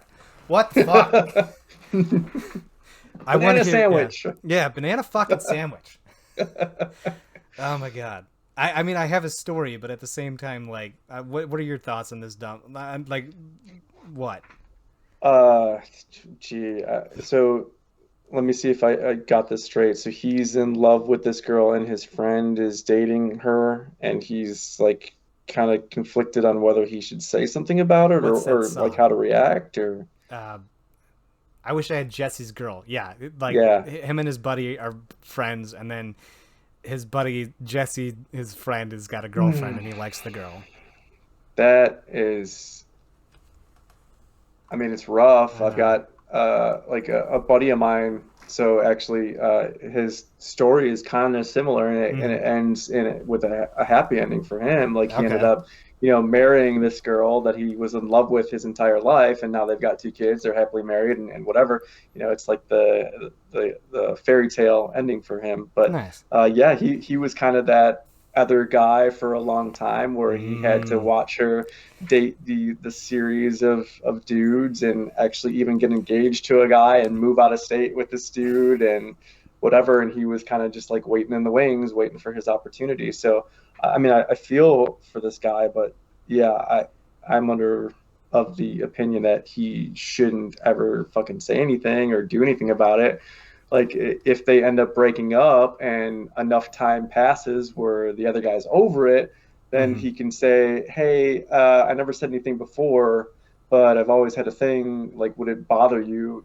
Could we still maintain our friendship if I were to Mm-hmm. try to pursue like something romantic with this girl and Yeah. like just put the feelers out?" I mean, that's my opinion. Yeah. I uh I had a friend way back. We would always go to, I think it was either IHOP or Denny's, because I know she waitressed at both places, and I thought she was cute. According to her, and now this is a little fun fact that we're gonna know going into it. So I had been broken up with back like a year ago now, and I did an episode that was like 15 minutes long where I was super sad panda. I had recorded it like 7 times because she had broken up with me. I did end up dating her, but I also found out that she may have lied to me about literally everything. Like I don't Mm. know if any of this is true, but this is what I've heard from her because I did do a little secret squirrel shit, and I found out some interesting. Like I did some very secret squirrel shit, and like I had like an hour of just intel collection where it's just like I think I don't even know who I dated. So Wow. we would always go out for breakfast because we were night shift, and I thought she was cute, but I never really said anything because we were always in a big group setting, and everyone was like, Kraut going after the waitress. Come on, Kraut, you could do this. Or you're like, no. He listens to ICP, and I was like, guys, shut the fuck up. It's like I was very polite, Yeah. and I had no idea. Well, she ended up dating like my best friend when I was in the military. And there were a few moments where we were alone together, and there was that palpable conflict where you're like, you don't like we're always very quiet together. We don't say anything to each other because we were both, according to her, we were both waiting on each other to make the move. Ugh. Well, I found like this, and this is like now like 8 or 9 years later. I finally hit her up and I was like, hey, I've always had the hots for you, and she's like, I wanted to date you first, blah blah blah blah blah. And so like we ended up dating and doing all that stuff. So like I wouldn't say shit just because of the simple fact that like if it like because if I would have told her that like I was like I find you cute, and she was like I would have preferred you than your buddy. We start dating, I now could potentially lose all of my friends because like I'm gonna back my bro before I back my bro's girlfriend. Sure. So like I cause a rift, and now no longer can this one guy hang out with all of our friend group because the dynamic. But like, don't say shit, and like, don't maybe wait 8 fucking years like I did. you Right. know, Split the difference. yeah, maybe Yeah, wait because a year or two. Uh, well, yeah, to your point, it's like you could potentially, especially if you're not really sure how she feels about, I mean, if the feelings aren't reciprocated, you end up, torpedoing both relationships Yeah, because now you've got no shot with her, not even as a platonic thing because she knows that you want something more, yeah. and then you've just completely fucked over your friendship with your guy friend because now he knows that you're hot for his girl, and he's probably gonna wonder every time he brings a new girl around if that relationship doesn't last. Like, Mm-hmm. oh, does he have his eyes on her too? Yeah, yeah. So yeah, that friendship is probably completely trash too. So yeah, this dude just needs to kind of just chill and hang back, and if something's meant to be, it will eventually I know that Yeah. sounds so cliche, but Ah. Hey, I'm 34. Yeah, I'm 34, and we're trucking. Oh boy, are we trucking? Like we're trying here, man. We're trying. I'm real good at picking up escorts, though. I'm real good at picking up escorts. I'm swiping on Tinder. Here's my Snapchat. Oh, I gotta. Okay, and then like you can always tell who the escorts are on Snapchat because like they give you their Snapchat right away, and then you send them a quick message and then they save it and you're like, God damn it, you're an escort. Like it's like I'm not that desperate yet, guys. Come on. But like so I had a green text not too long ago. Do you know what those are? From no. no, it's like a 4chan thing that's kind of come over to Reddit, where it's basically anonymous is the guy telling the story, and it kind of goes through this thing. And I won't read the whole thing to you, but I'll summarize it just because I'm interested in your take on this. So Okay. this guy and this girl are at the same workplace, and they have they're really good platonically. Well, he starts to fall in love with her because of who she is and her personality.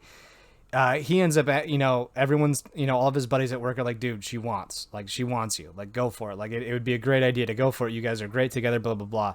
So he's like, hey, I would like to date, like he's like, I'd like to date you, and she's like, no, I want to just be friends. And he's like, I have feelings, I'm not going to be about that, and so she keeps trying to hang out with him, but because of the rejection, he's like, I can't hang out with you, like I can't be friends with you right now. And then she gets super sad. And it was interesting because a lot of people in the comment section were saying how the dude was overreacting. I think that the chick was overreacting because if he has to respect your friendship clause, you have to respect that he has feelings and he doesn't want to put himself in that situation where he has feelings. And I mean, how much fun is that to hang out with somebody knowing that you can't do anything or like you can't advance anything other than platonic, and you're just spending like 4 or 5 hours hanging out at a movie or going disc golfing with somebody, and you're just like, what? Like, I have these feelings, and for a fact they're not being reciprocated. Yeah, and it's not ever going to go anywhere. So Yeah. it's like, yeah, it takes I don't know. I mean, I'd like to say that it's possible to be the bigger man Mm-hmm. and be like, oh, I know that this is never going to amount to anything, and still just be okay with that. But that's just not human nature. No. It's like if you're invested and you have like true feelings for someone, and especially if it's not reciprocated, I absolutely 100% understand him saying like, yeah, that's not good enough for me, and I'm sorry, I'm going to miss out on this friendship as well. But it's clear that I want more and you don't, so I'm going to have to just say peace out and good luck with the rest of your life. I mean, I definitely I see both sides, Mm-hmm. but yeah, I don't think that I wouldn't necessarily say that there's an overreaction really on either side. I think Mm-hmm. it could be like a mutual split for sure. Like, I mean, he Yeah. could go his separate ways because he knows it's not going to amount to anything. And but I also see her side of it too. Just being like, why isn't friendship enough? Like, Yeah. That's that's something I struggled with a lot. Like, I am not friends with any of my exes. I am not. There it is a ghost town in that department. Um, because I had one ex that I really did hang out with for quite some time after we broke up. Um, that relationship, I don't put any like a lot of people want to put negative on her for what she did, but I don't put any negative because like she did the correct thing. I was just an asshole and didn't want to end the relationship when I probably should have ended it. And it was interesting because like I tried to stay friends with her afterwards, and it didn't work. Like it just I saw the negativity that can come with it for somebody who is like me, who when something is created, like there's a passion there, there's feelings there that I can't put it in the dumpster. It's a lot like when this is very common with people with anxiety. You're just like, calm the fuck down. You don't have to like. No, you can't. There are moments in time when anxiety comes on and you see it in their eyes. They're like, there's no getting around this. Like you're yeah, done. Let's go and put you in the isolation room and let you breathe for a minute. sure. So that's one thing that I always struggle with is like when there's an emotion attached with it and there's feelings attached with it. That's one thing that I really hate is like people are like, oh, just get over it. It's like It's not that easy. Yeah, I mean, it's a much yeah, easier said than done. I mean, yeah, people can say that I have all the cliches and all the there's other fish in the sea and all that, whatever. People can say whatever, yeah. but until they're going through it themselves, I mean, it's words like that are just meaningless. And when you're going through something like that, It's completely understand. I just thought of a great analogy. It's like when you rip through the toilet paper when you're wiping and you get a little on your hands. You know, you've washed your hand. You've washed that finger 5 times. You But know it's it's clean. You can see never, it yeah, clean. But it's not you're never clean. gonna feel clean again. Yeah, No. for the next 3 hours, you know it's not clean. For the next 3 hours, your hands up and away. You know, Yeah, yeah. no amount of heat, scrub, and gristle. Like you can grind it to the bone, and it's still not clean enough. That is hilarious. That's the perfect analogy. Yeah. Yeah. Oh shit. I got a good one here. I'm just gonna read the title because I don't care about the rest of it because the title is enough. Is there really anything wrong with having kids with your first cousin? What the fuck? I guess if you're no, I don't want to disparage anybody from No, from no. those southern Quit states that might have quit being listenership in. quit being middle of the road. I want to hear some hard hitting. What do you got, Eric? So I'm guessing if you do a geotag on it, it's from like what Tuscaloosa, Alabama. That's what I'm gonna say. How do you do a geotag on it? I'm on Reddit Mobile right now. I don't know if you can. I was just being a Well, dick. the username is all into family, and it's a throwaway account. So That's literal. I think. yeah, I love the username, man. But you gotta wonder, is that parody? Is that that's just trolling, looking for a reaction, or is that like a legitimate thing? Like, are they being serious? Because how do they not catch the irony of the of the username and then post something like that? Oh, okay. I actually kind of want to read this now because the last sentence got me. How do I get her to not tell him or the docs about us? Oh shit, yeah, you got Okay. All right. So, long story short, I met my cousin recently after doing the Ancestry DNA test about a year ago, and we just clicked. She's stuck in a relationship with this arsehole who doesn't let her hang out with any guys, but seems cool with me, I guess, because we're, quote, family. So, about 4 months ago, she had a baby. We're pretty confident he's mine. The thing is now they're wanting to do a genetic it. testing on her, and the asshole, as the kid, has a few issues. Now she's saying she thinks I need to be involved in the testing. Honestly, I can't see how it could be any issue. How it could be an issue. It happens every day and people are fine. What I'm worried about is the asshole finding out and what he might do when he does. How do I get her to tell him or to the docs about us? So it's weird because he spells asshole as arsehole. A-R, Hmm. where the fuck was it? My eyes are not working out so well. I've been feeling under the weather all day. But I really want to do this podcast because you're a fellow veteran, and I've rarely ever get to talk to veterans, and this was a great idea. Where the fuck was it? Arsehole. Okay, that's like a British kind of spelling for like That's yeah, arsehole. That's a very like British thing yeah. That's way to very say it. UK. That Yeah, Scottish. So, for sure. but like it's weird because it goes from like 0 to 1,000 out of nowhere. The hang out and what the fuck? We just clicked, and then 4 months ago she had like where's the in between? We just clicked to she had a baby and now the baby's Yeah, fucked up and it might be mine. yeah, you missed out on the whole bone down detail. I think that's pretty like integral to to the story. There's a lot of shit here all into family that I'm fucking missing and I want to hear about it, man. It's like when a porn's got a really good story, you know, like you kind of want to watch it, but at the same time you got a motive in it. Like I don't know, whatever. Um, Okay, so it goes is it first cousin? You're like because your immediate cousins are like like oh that's my mom's brother's kid. That's my Yes, cousin, and then that's your first that's your that's first cousin. oh So, I mean, it oh almost felt as if it was because he said that they found out from like an ancestry kind of thing. So it almost yeah feels as if it's like, second or third. yeah, I thought like I thought it went so cousin. maybe Yeah. no, yeah, first cousin is one that you're directly related to. Like that's your aunt's kid.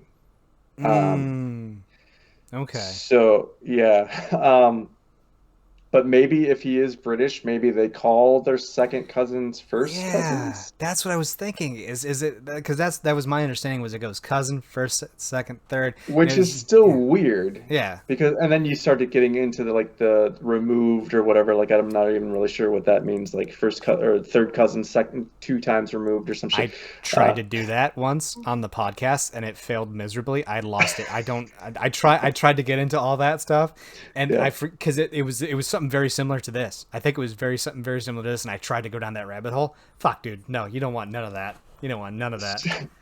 So okay, even uh assuming that he's British or from the UK or Yeah. whatever, and even making the assumption that they call their second cousins their first cousins, that's still weird. Uh, and yeah, I think we're missing like a huge swath, like you said, of the story. Like, how does it go from, hey, we found each other, she's super chill, she's having my kid. Like, There's a very real how, possibility. Yeah. Like I don't. it's a weird scenario. Like there's like yeah, but there's a lot of shit that's missing that I legitimately think. But fun fact, I was adopted, and I didn't know I was adopted until like the way that my mom explains to me that she told it's funny because the way I remember being told I was adopted was like I was in the hall at my old home when I was living up in Wausau, Wisconsin. And it was funny because like I was walking down the hall, my mom was like, "Oh, by the way, Jared, you're adopted," and I was like, "Wait, what?" That What? that's the way I remember it, but apparently, according to my mom, that's not at all how it happened. Oh Um, my God. I would hope not. That seems incredibly insensitive. yeah, but like that was just the memory that I had was just like it was random passing by, but like a lot of it clicked, you know.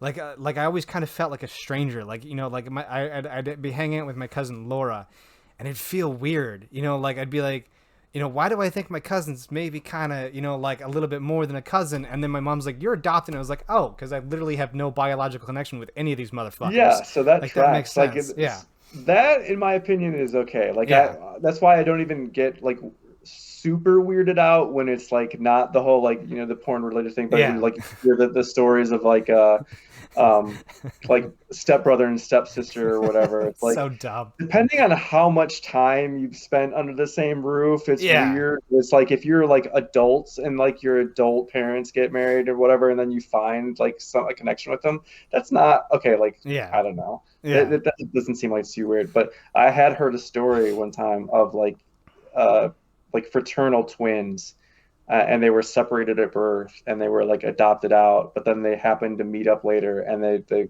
like, oh well, we have so much in common and whatever.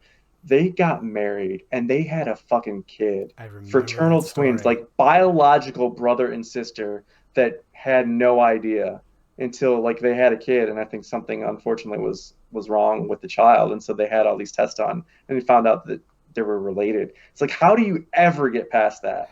You know, How do you ever get past like oh it was funny because like when I was 18, I would joke. I'd be like, haha, what if I'm dating my sister or something stupid like that because I knew I was adopted. And then I met my biological family, and my one sister is she bats for the home team. She's lesbian, so that's off the charts. And then my other sister is not even close to like there's like this is the people that I like, this is the people that I think are cool, and then these are the people I don't like, and then she's way that way. way over Yeah, there. So I that's yeah, fortunate because yeah, oh man, like can you imagine like because they love each other, yeah. right? They wanted to spend a life together. They have a child together, and then they obviously have love for this child, and they want to see what's wrong with it, and then they find out that no, like by law you can't be together because you're biologically related. Could you Like imagine being in that doctor office though? So little Timmy's got juicy fruitinitis. Weird thing though is juicy fruitinitis only happens when you're biological, you know, when you're your brother and sister, and we're not sure. Are you brother and sister? It's like no. And then you fucking like, could you imagine that shit? I can't. Like I don't know how you ever recover from that. Like how do you ever have a life? Like and then especially the story gets out and like it's in public, it's like your dick was in your sister's mouth, dude. Everybody knows it. Like, Oh, I love the audience. Your wife in the background. I love it. Yeah, Oh my that's how I know god. something's really funny Yeah. when my wife laughs. God, that's great. I don't like that, but I mean, could you like that would be I think that'd be a cool little party trick, you know? I mean, think of. I mean, just hear me out here. Like you Yeah. go through therapy. You're still married. Everything's good, and then you're like, oh, my sister. She's real cool. Hey, honey, why don't you come over here? Let me introduce you to my wife slash sister. Like, and then you get to tell the whole story, and it's like a cool little party story. I mean, I guess for the people, because everybody knows those people, and especially you encounter a lot of them in the military. Yeah. There's always that guy that has like the one-upsmanship guy, right? Like where you always tell a Oh. story, and there's always that guy that's like, "You think that's something? Imagine." Like, okay, so the guy that was married to his sister, he has the ultimate fucking, like that. He's the top dog forever and ever. Like whenever he goes to parties, like you said, like that's the ultimate thing. He's like, "You want to hear some shit? Talk to Jerry." He was boning down with his sister, like his legit sister, and he's My like, game is so good. "That's I right." my game is so good. I dated my sister and I married my sister. Like, oh god, that's fucking dude. I don't even know what I. That's some shit I couldn't even fathom. Like, no, there's. I don't know. The shit's weird. Like when you get into that territory of family, that just like, because I mean, a callback to the first part of what you're talking about with like cousins and stuff. Like, there's a tier between that's weird, dude, to go, bro, I don't know if we can hang out again. Like there's a wide gap in between that birth to where, you kind of got to test the waters. And it's funny, have you ever heard of the comedian Brian Regan? Yeah. Oh yeah. Yeah. I love I, him. He's great. I love his story about the one up guys. He's like, yeah, Neil Armstrong's got the best one up. Well, I was on the moon. Nothing tops that. God, that was great. Oh man, I don't know, Eric. Eric, what do you got for me? I'm all out of topics now, man. I've about hit that limit where I don't know what else to. I mean, I could keep scrolling through Reddit here, man. But you got anything for me, bud? Any interesting Oh, I don't stories know. or? We're at over 2 hours. I I think this is know, going to be right? one of your longest one yet. So no, Fuck this it. is a hell of a lot of fun. I mean, I'd be happy to come back on at Oh any point God, in yeah. time because this is a hell of a lot of fun, man. Whoa, wait, what? Here we. Okay. Oh, Let it me. sounds like you got another good one. I know. Ooh, okay. My life is on autopilot, and a simple anime made me fucked over even more. Does that sound interesting? Sure, get into it. All right. How long is this? Oh, it's a long one. Oh, it's a long one. I don't care. I see. Like that's the problem. So like, I hate our advice. How Reddity are you?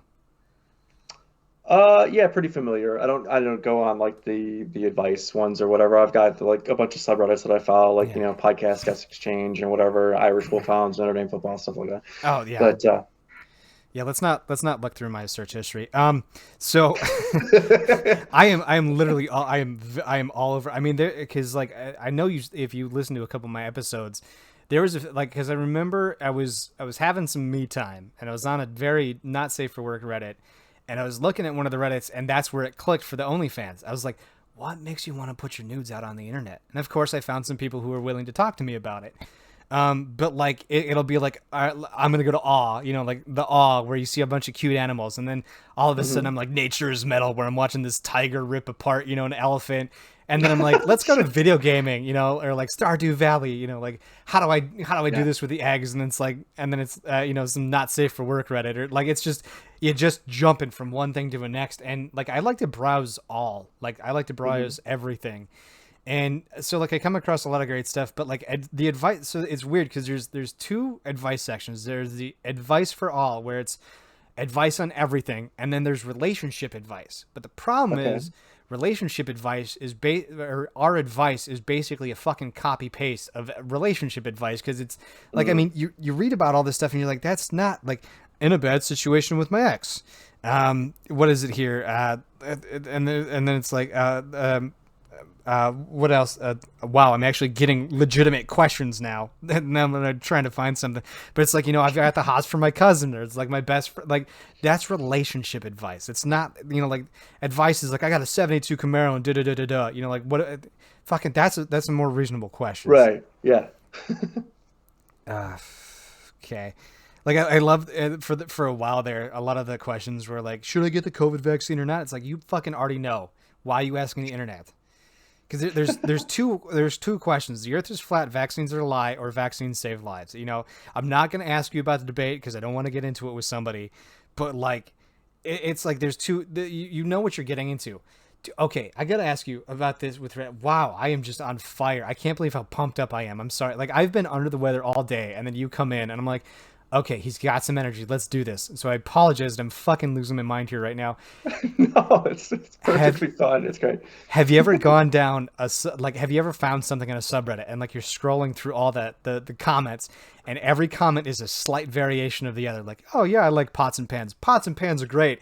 I like frying pots and pans. I like ceramic pots and pans. And I'm like, you could have just upvoted the pots and pans question, and then like, so I'm not scrolling through 50 pots and pans answers.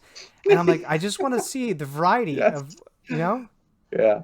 I, I'm sorry. Oh my god, I hate that shit with a passion. That's hilarious. It's so true. Touch starved. That's the title. Touch starved. Okay. I couldn't see my boyfriend over 3 weeks ago, and being a person whose love language is physical touch, I'm becoming super touch starved, and it's giving me a major mood swings all the time. Any suggestions how to lessen the intensity of touch starvation? I really need a good advice. That's good English at the end there. I really need a good advice. I guess depends on where they live in the world, I'm and how assuming. much, like social distancing is a thing and whatever.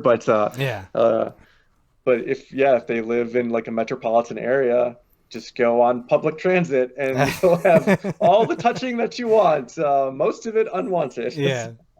I'm assuming that the over 3 weeks and I haven't seen my boyfriend and touch being her love language, they're probably in a long distance relationship or something where it's like Yeah, they're just far enough away from each other that it's not a weekend trip, but it has to be a pre-planned weekend trip or something. sure. So um I do this all the time. I cuddle a fucking pillow. Like that's the only like okay, when I had a girlfriend, I had a pillow and then I got a girlfriend, so I got another pillow, which is what you're supposed to do.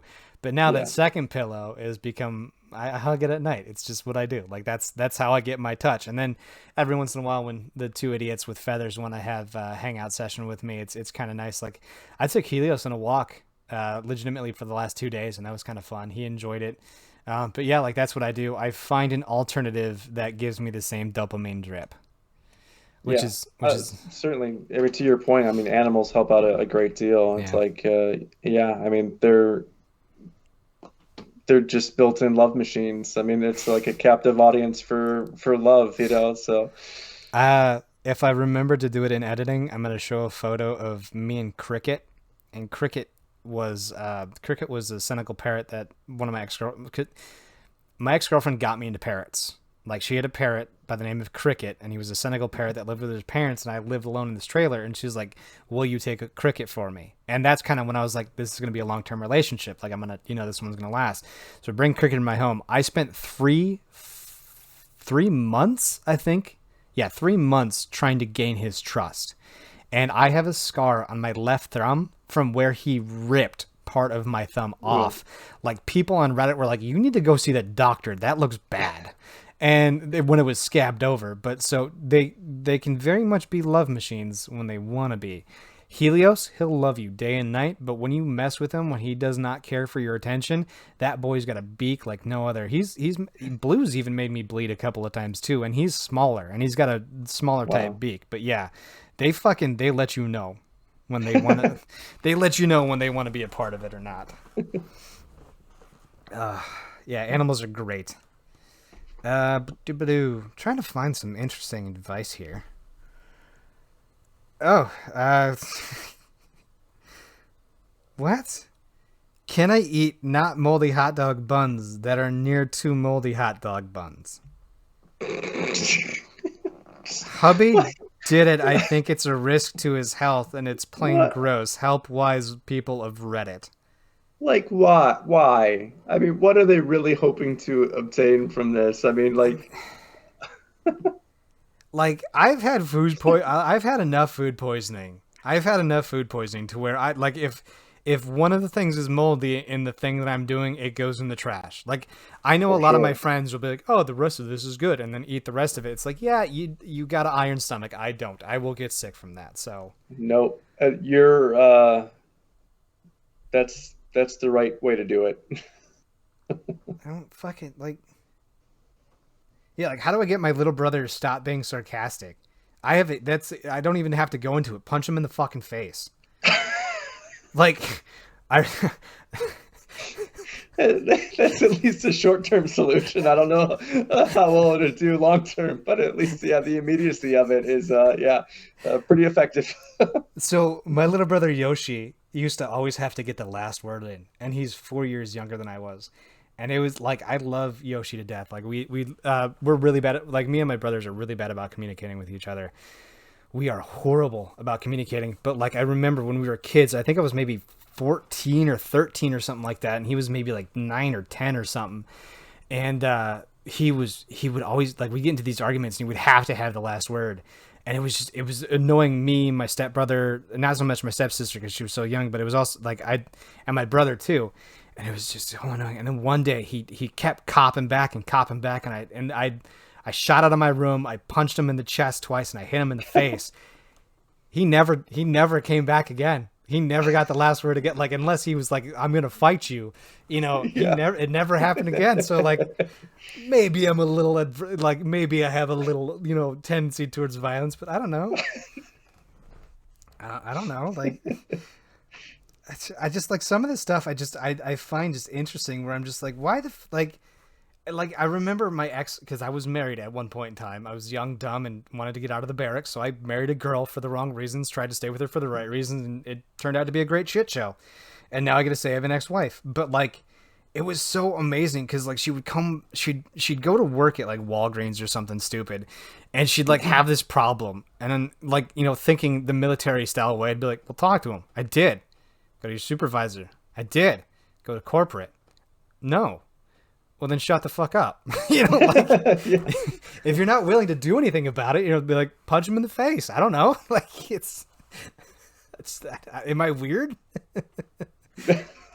No, I don't think so. I think that you followed the correct order of the pattern that it should go in, and yeah, if it reaches to a certain point in time and you still don't want to, have a resolution, then yeah, you should probably just stop talking about it.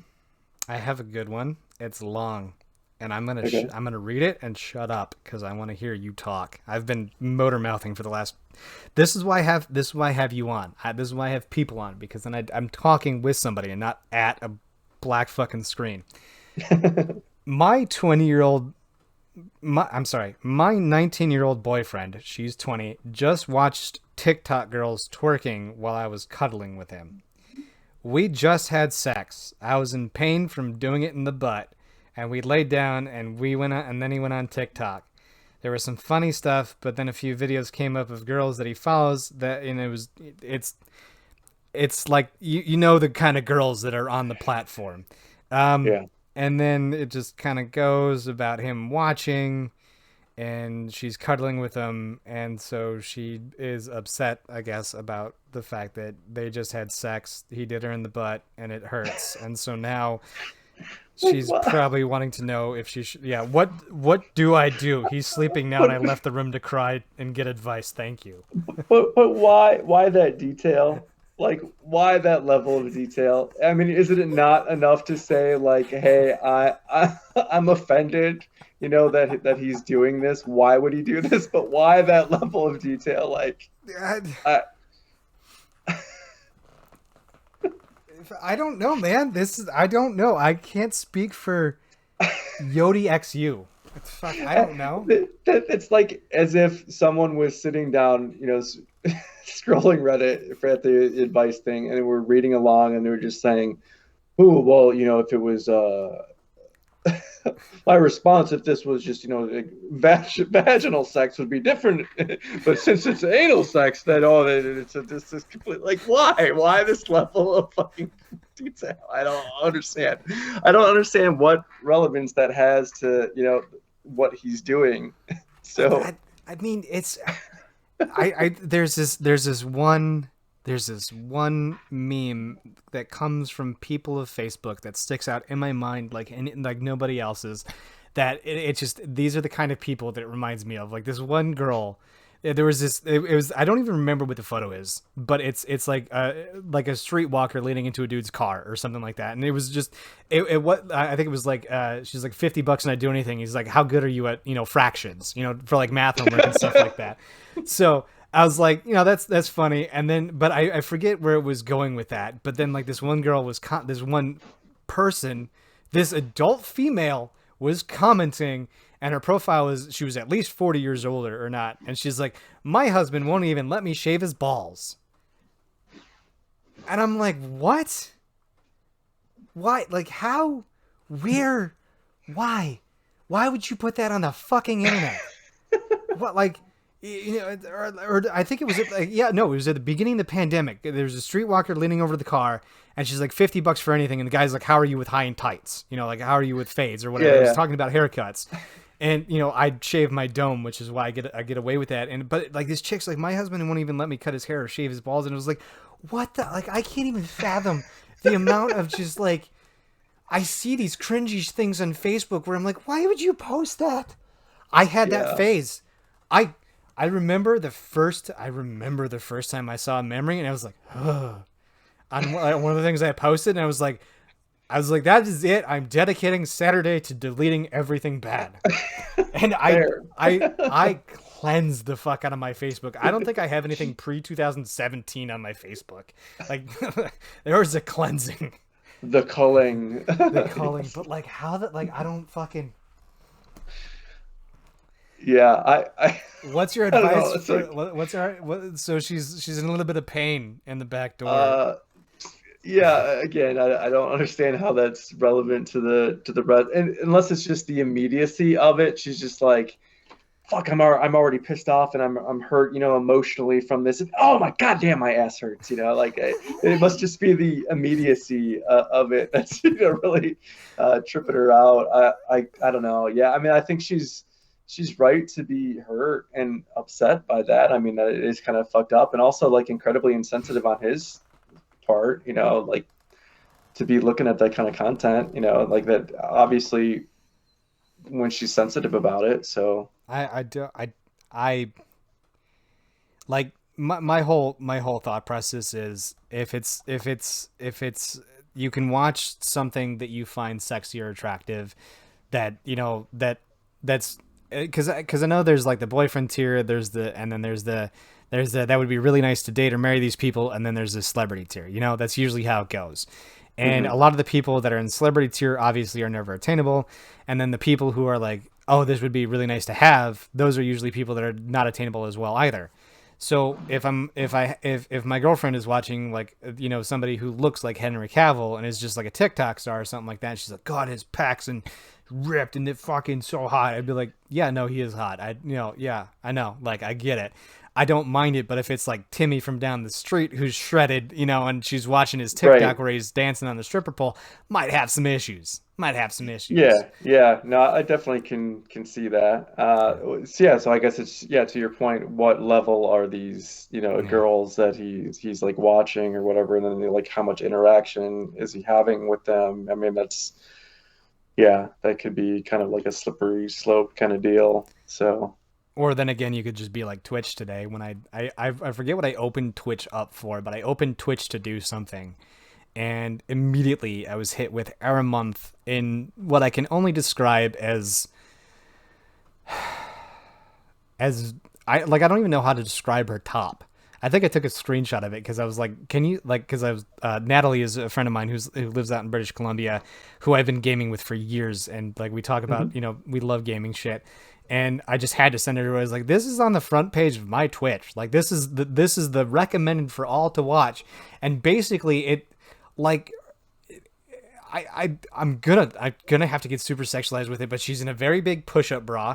Her tits are like perfect circles. They are like it is like the camera is meant to be like, look at her tits, and then Yeah, she's licking the ear thing, doing the ASMR stuff, and I'm like, yeah, you do that, like she does it for like an hour a day maybe, and she makes like six figures.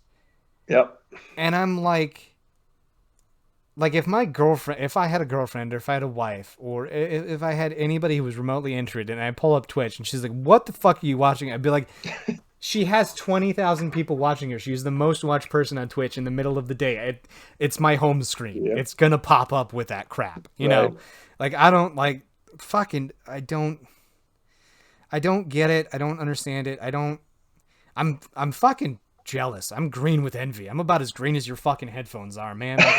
Like I wish I could be like, woo, you know, and just be like, yeah, fucking, there's 20 grand Yeah. right there. Fucking, No, for sure. That's becoming the new normal. You know, oh my, it's like that's what everybody aspires to do now, right? Is to be yeah. influencers or whatever. It's like I it's don't, it's crazy, and it's actually like a viable thing. Some people just find the right platform and the right group, and they just it takes off for them. And I mean, if you're putting in the work, like I mean, podcasting, I think it's a lot of fun.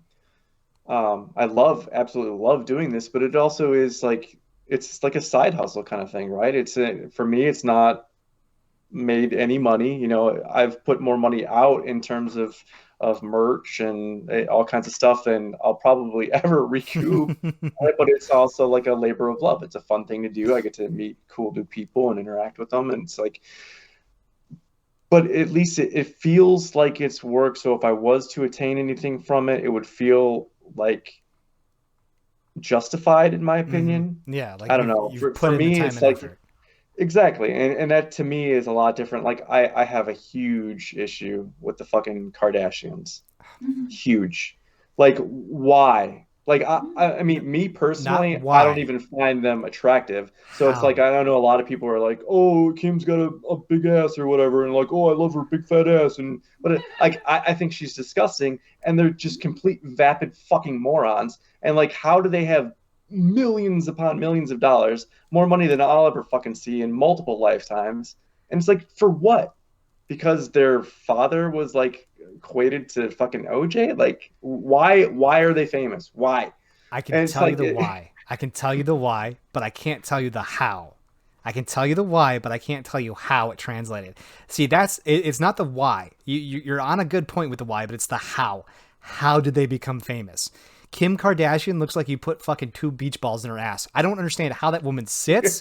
I don't understand how that woman uses a toilet. Like my fat ass sits on my 1970s toilet, and like I don't even know how I fit on that shit. Sometimes, like I'm not. For reference, I'm 6 foot, 220 pounds. You know, I'm not. You know, I'm not like some people out there that that you know. But like at the same time, like so the Kardashian. I think it was the Kardashian dad was the lawyer for OJ and was yeah, part of the team and got him off. And then they used that money to be smart, and then somehow they got a reality TV show. That's the why, but I don't know the how. right. Yeah, I still don't understand the connection. It's like, okay, so if you want to say like, okay, he he did the work of going to law school and he got on a high profile case and whatever, and it was a celebrity case and he got famous for that. So if he got, you know, like a shit ton of money for that, I understand. Like, and so and then if he like bequeaths it to them and they're rich for that aspect, then I kind of understand. But they have this like empire that has grown, and they've got this just astronomical amount of money just like coming out of every fucking orifice. And it's like, for what? Like, what are you doing that is benefiting mankind? I don't understand. I mean, So Kim Kardashian's doing a lot of good stuff, like a lot of incarceration. She's pretty heavily on that. She's like, she's a lot of, she's using, I will admit she's using a lot of her influence for some pretty good shit. Like she's pushing for a lot of good shit. I mean, shit, she had a meeting with Donald Trump once. You know, I don't know how I don't want to that's call it. just because he wanted to fuck her. I mean, let's be Yeah. real. You said it, not me. But yeah, I was wondering how much of that was a farce, a show. You know, the dog and pony show versus a legitimate thing. But like, I don't, I don't know. Like, I don't like. They have a lot of products. They have a lot of good things that are out there that people are just like into it. But I don't know. Like MTV Cribs. How did that? Why did that get famous? How did that get famous? You know, like the first time you're watching Cribs, like, oh, wow, dude's got like 8 lamp, like wow, you know.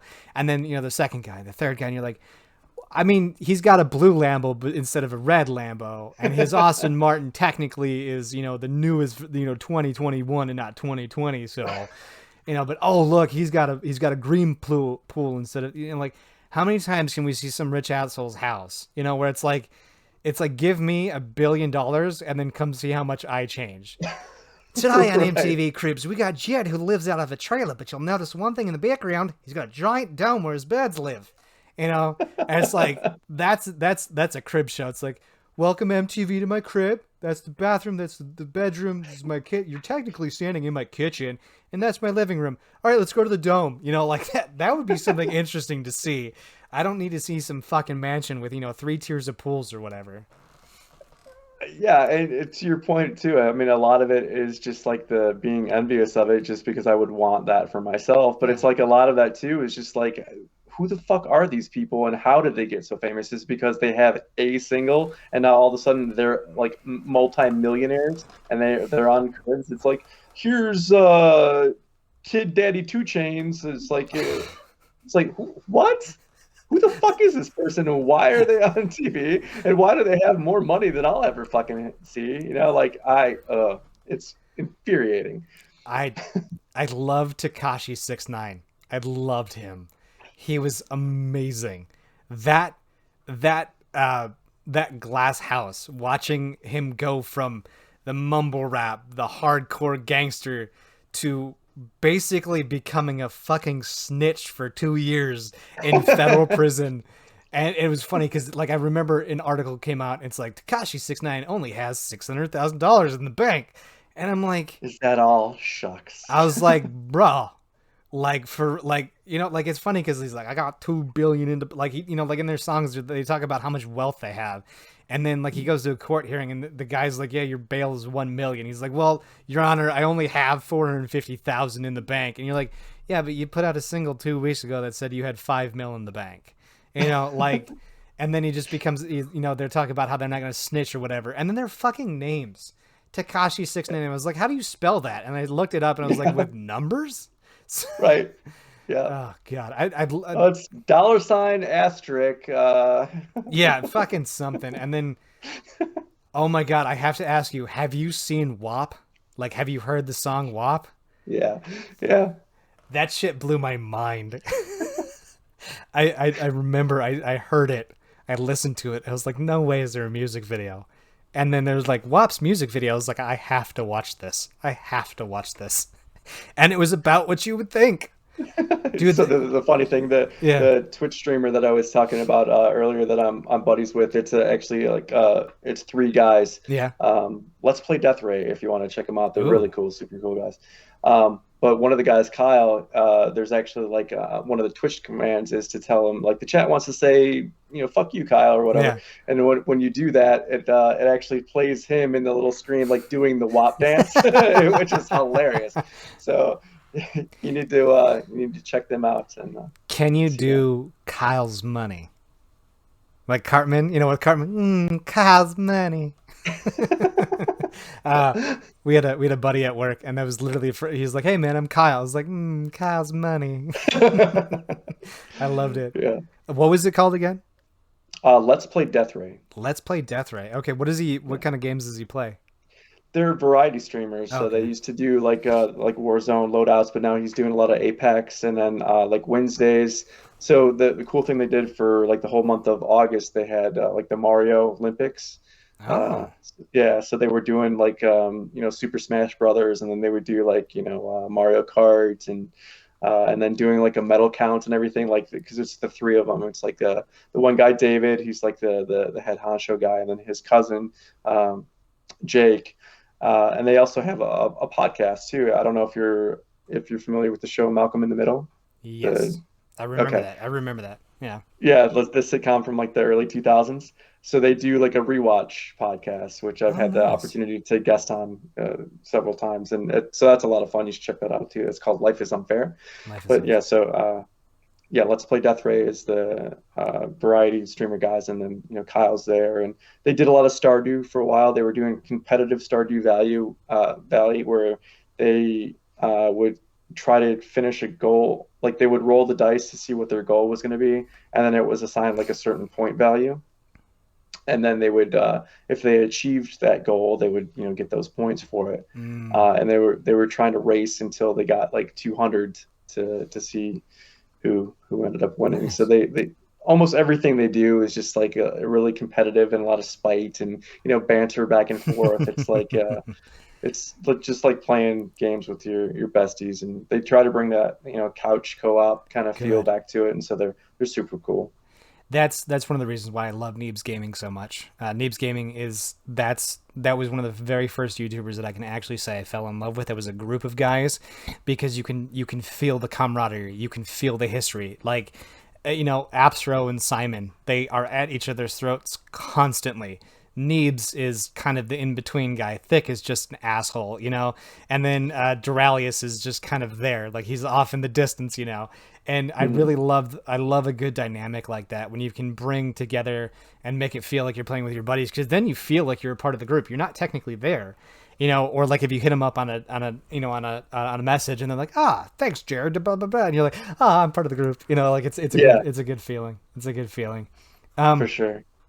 I had this question earlier because I was wondering, maybe you know this answer. How does Twitch deal with like watching like documentaries and shit like that on YouTube, or like watching TV shows that are on YouTube?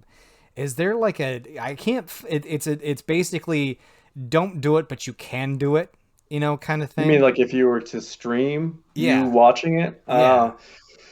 Uh, I I don't know. I kind of think that is like a copyright violation because I know on their channel they can't. They have actually an agreement and an affiliation now with Bonsai Beat so that they can play like DMCA free Mhm. music on their channel while they're streaming it and everything. Because I think like yeah, copyrighted stuff is yeah, that's forbidden. Like you can get banned or whatever. Cuz I know. I don't know how it works if it's on YouTube and it hasn't been taken off YouTube, Yeah, that's the thing. then maybe theoretically it would be okay.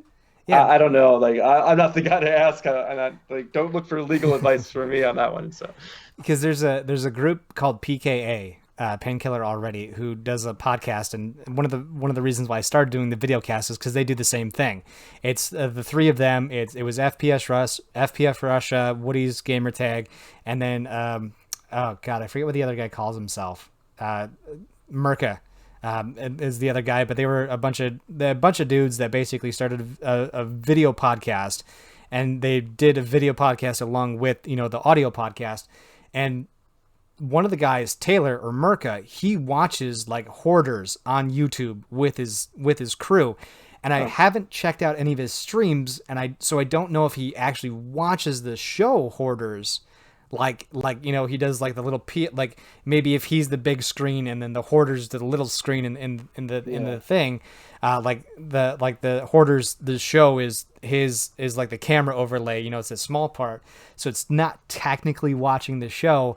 But like, hmm, I wonder how that works, like how he hasn't been DCMA striked yet. right. You know, so I Yeah, don't know. that's a really good question because yeah, it was my understanding that that stuff was would be like Yeah, forbidden, but you you know can what? get the ban hammer coming Yeah, down on you pretty hard. But well, yeah, but like we said, if it's on YouTube, then and if it hasn't been removed from that, then I think you'd be yeah. hard pressed to get in trouble for it, like posting that somewhere else. But Yeah, because I mean, like I've recently found myself with quite a bit of time actually. I took a break from working at the Mullins cheese place just because I've been having a lot of issues there, and so I'm trying to find something that's a little bit more work from home, and I can just chill out. And hopefully by the time this comes out in like 4 weeks, I have a job, that's work from home. But like like I find myself just like watching these documentaries, and like that's one of the biggest things that I deal with here is like it's 12 o'clock, everybody's at work, all my friends are working, all my neighbors and everybody's just gone. So instead, I'm just like, why not throw in a World War II documentary that I'm already watching that's presented by the BBC and watch with a couple of people? Be like, oh, what's up, Tim the Tat Man? How you doing, buddy? Yeah, I'm watching about Germany, get slaughtered or something. yeah, Like watching about some obscure little thing in World War II. And I mean, a lot of it's put on by the BBC, which is technically a a publicly funded company that Yeah. makes things for uh, teaching purposes, which is technically one of the reasons why you can use shit on YouTube. It's fucking, I don't understand it. So like, I Well, it don't, definitely warrants yeah, some more research. I mean, I think that's a really good idea. It's like, and yeah, why not, start a yeah. channel and whatever, because it's like even if it's not like a huge, amount of money that you'd be getting, just like some of the relationships that you can build through that. I mean, like their channel, I mean, they're still kind of like relatively smaller streamers or whatever, but I mean, they've got a large enough fan base where they've got, I mean, like I think close to like 1,000 followers, and but the people that go and like interact on chat, we're Mhm. like this all small group. It's almost like we're like a family. Yeah. We're all there for each other when someone's having a shit day, and you just go in and interact on stream, and we're just like, hey, talk it out or whatever, and everybody ends up feeling that much better. So you can build those kind of relationships. So yeah, it's definitely something that I would look into if I was you. It certainly warrants some more research and see if that's a viable thing to do. I Fuck yeah, think man. I think 2 hours of Googling is enough research. I don't know.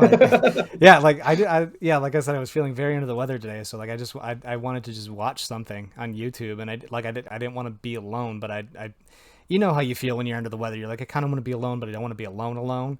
So like I was Sure. like, maybe I'll just watch with some people. So like I put like 2 hours into it, where I was just like reading subreddits, I was reading YouTube pages, I was going through the Twitch, and I'm just like, it's a non-answer answer. Basically, if they don't like, what I got from it is basically, if they don't DCMA strike you, you're good to go. You know. So, but yeah, like talking about the loyal followers, like so my ex girlfriend used to listen to the podcast as soon as it would drop on Sunday and Saturday mornings, and it was always funny because like right around the time she would show up to work, and then about an hour into it, I would get that, I could see the one notification pop up. I was like, she listened to it, like she got through it. But like I have a solid like 10 people that like listen to it like by Saturday or Sunday. It's amazing. I don't have the biggest following. I'll throw this out there. I've got like 30 people that, about 30-ish people, give or take, that listen to it. But yeah, like there's a hardcore group of like 10 people out there that like as soon as Monday hits, I have my core group of people that listen to this that just bang it out right away. So Yeah, no, that's that's nice. great. I mean, yeah, we're kind of in the same boat where Yeah.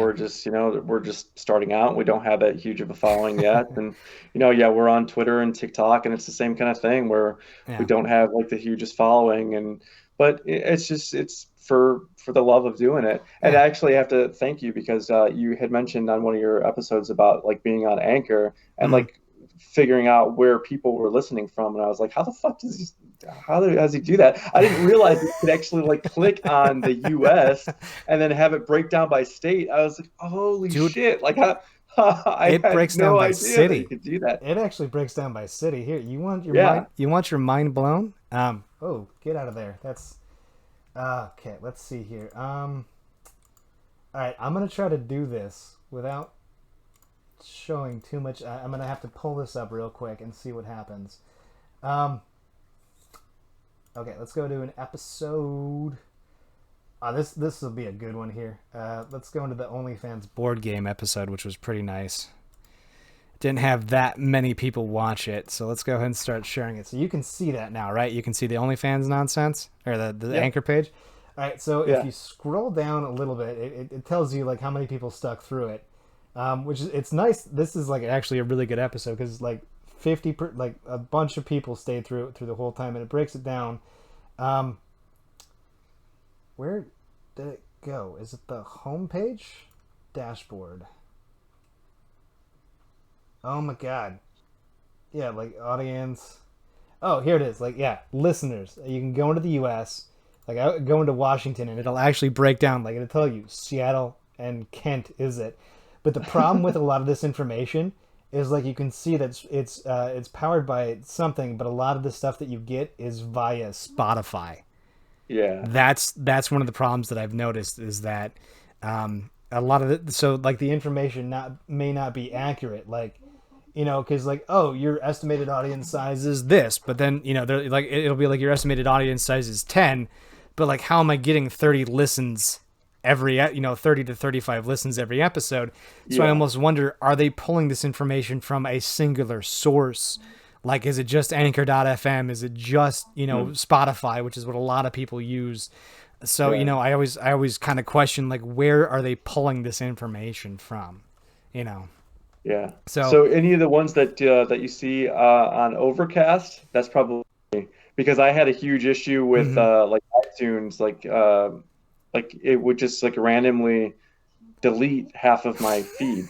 And I was What? like, what the shit? So I just decided to get away from iTunes as much as possible. And so I listen to a lot of podcasts now on Overcast. Yeah. So if you see some Overcast ones for a lot of your episodes, Nice. then that's probably me. Yeah, it doesn't it was funny because after my girlfriend and I broke up, I tried to figure out who, because like somebody kept listening immediately. And I was like, my girlfriend's broken up with me. It's been 4 months. Why am I still getting this one right away? Like right at her time. Why would she be listening to my fucking podcast, And like here I am, like almost like legitimately a year later, and I'm still consistent. And I tried to reach out, like I reached like some of the very first episodes after that, I was like, I will give you a $20 gift card to wherever the fuck you want to go if you were the first person that listens to the podcast and tells me about it. Nobody hit me up. I created an email for it, and like I went to Anchor. I was like, how can I tell who this person is? And they're like, we don't know. It comes in from multiple sources. You have a listen right away. It could be a bot. It could be a person. It could be somebody who downloads your Mm. podcast right away. And I'm like, you're useless. It's like you're useless. And the gal helping me, she was like, I understand where you're coming from, but we literally cannot pull the information. All we get is it, and it comes through. And I remember that iTunes took me 3 weeks to get notified. Like when they transferred my shit over to iTunes, I think I was 4 weeks into it, as opposed to like Google, Overcast, and Spotify. All those guys I was on it like almost immediately, like within Yeah. days or a week. Um, Yeah. I am curious because you mentioned a comment here.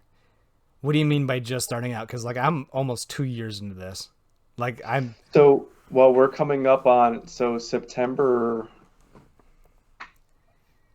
20th, I want to say, will be 1 year. so how long So, how long do you think just starting out is? Like how long before you've been doing this for a while it transfers from you're just starting out to you've been doing this for a while? yeah, no, I think you said you're at 2 years. I think that's still Yeah. within the realm of just starting out. I mean, I've been listening to podcasts for a long time. Yeah. Like, I mean, like what was like Ricky Gervais and Stephen Merchant and Carl Pilkington.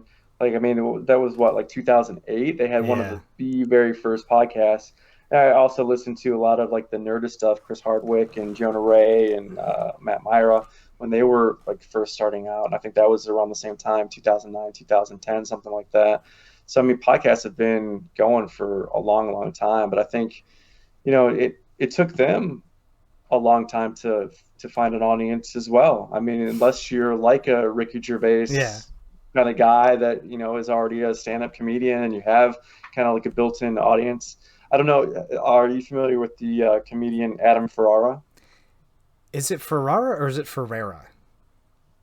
I say Ferrara, Well, but it may be. I love when you hear like, because it's funny when you read those tweets. It's like I love how some people call it data, not data, and you're like, well, Yeah, well, which one is it? Like, but yeah, I love names like that. I know who he is. I know who Adam is. yeah, and he's a super hilarious dude. He's got a podcast, and yeah, he's kind of said the same thing. Like, I mean, he's a pretty well-known comedian that tours around like the country and the world and whatever. And it's the same kind of thing. Still, as long as podcasts have been around, it's still a medium that not a lot of people know about or are really that invested in Yeah, until it becomes more like mainstream where your soccer moms are listening to it. Podcasts are still kind of behind the eight ball a little bit. So yeah, I mean, 2 years and not having like 1 billion followers, that's not anything to be ashamed with. yeah. Not at all. I mean, I because you enjoy doing yeah. it, right? And you like doing it for the audience that you have. And yeah, I mean, I think that's enough and that's worthwhile. Well, I I mean, mean, I said I was going to do it for a year. Like when the pandemic first started, I got all this equipment to like live stream, and then my buddy was, I couldn't connect with my buddy, so I said I was going to do a podcast, And that's why I started podcasting, is because Alex and I couldn't hang out at the beginning of the pandemic. We were very afraid. It started off with the unknown to what we feel about it now. And we're still very worried about the virus. We're still worried about the Delta variant. We're worried about all that stuff because of certain things that we have in our lives that, if we got it, it would be detrimental. Like, it attacks the lungs. I have athletic induced asthma because of the burn pits. The harder it is for me to breathe, like the harder I work out, the harder it is for me to breathe. If COVID makes it hard for you to breathe, I'm kind of fucked. If it, like if it's even just a mild COVID. So like, I take stock in it, but like, that's why I started the podcast. And like, I came up to that year mark and I was like, I don't know, do you guys want me to keep doing it? I'll keep pumping out episodes. And so like, I put out season 2, episode 1, season 2, episode 3, 4, and I'm still getting the same people listening over and over. And I'm just like, fuck it. I'm just gonna like, until I'm getting 1 to 2 listens an episode, I feel like I'm not going to quit, Yeah. And I don't want a billion people. I don't like, I wouldn't even like, I'd be cool to have 1,000 people to where I could maybe start a Patreon and pay, just pay to have a little bit of extra money, or just even have this as a lifestyle to where I could really sit down and focus on, finding good quality people, because I've had some people that were not very good. I've had some people that lied to me. Well, they didn't really lie to me, but they over embellished themselves a little bit more, and they snuck their way onto a podcast because I was too lazy not to redo something. So, I mean, like, I don't care for it. I'm happy that I make, a couple people happy. That's all that I care about. I'm just happy to make a couple people happy. Yeah, absolutely. And I think that's all that matters, is like, as long as those listeners, stay loyal and whatever. I mean, for me, and certainly my brother, like, it largely started because my brother and I were just looking to hang out more, like, we live within 30 minutes of each other. And so it was just like, yeah, not bad at all. But I mean, it's just like, we didn't spend, like, we play online video games together and stuff, but like in real life hangout, we didn't really do it all that often. Yeah. So we were kind of looking for an excuse to just hang out more and spend more time together. And so we've had this idea for like an alphabetical approach to like reviewing movies for like 5 years before we actually did it. Wow. And then it's like, the pandemic kind of hit, and we're just like, well, shit, why aren't we going to do it? Yeah. Let's, like, what's stopping us? Let's just get it going. And the fun thing about podcasts is you can use a very simple computer with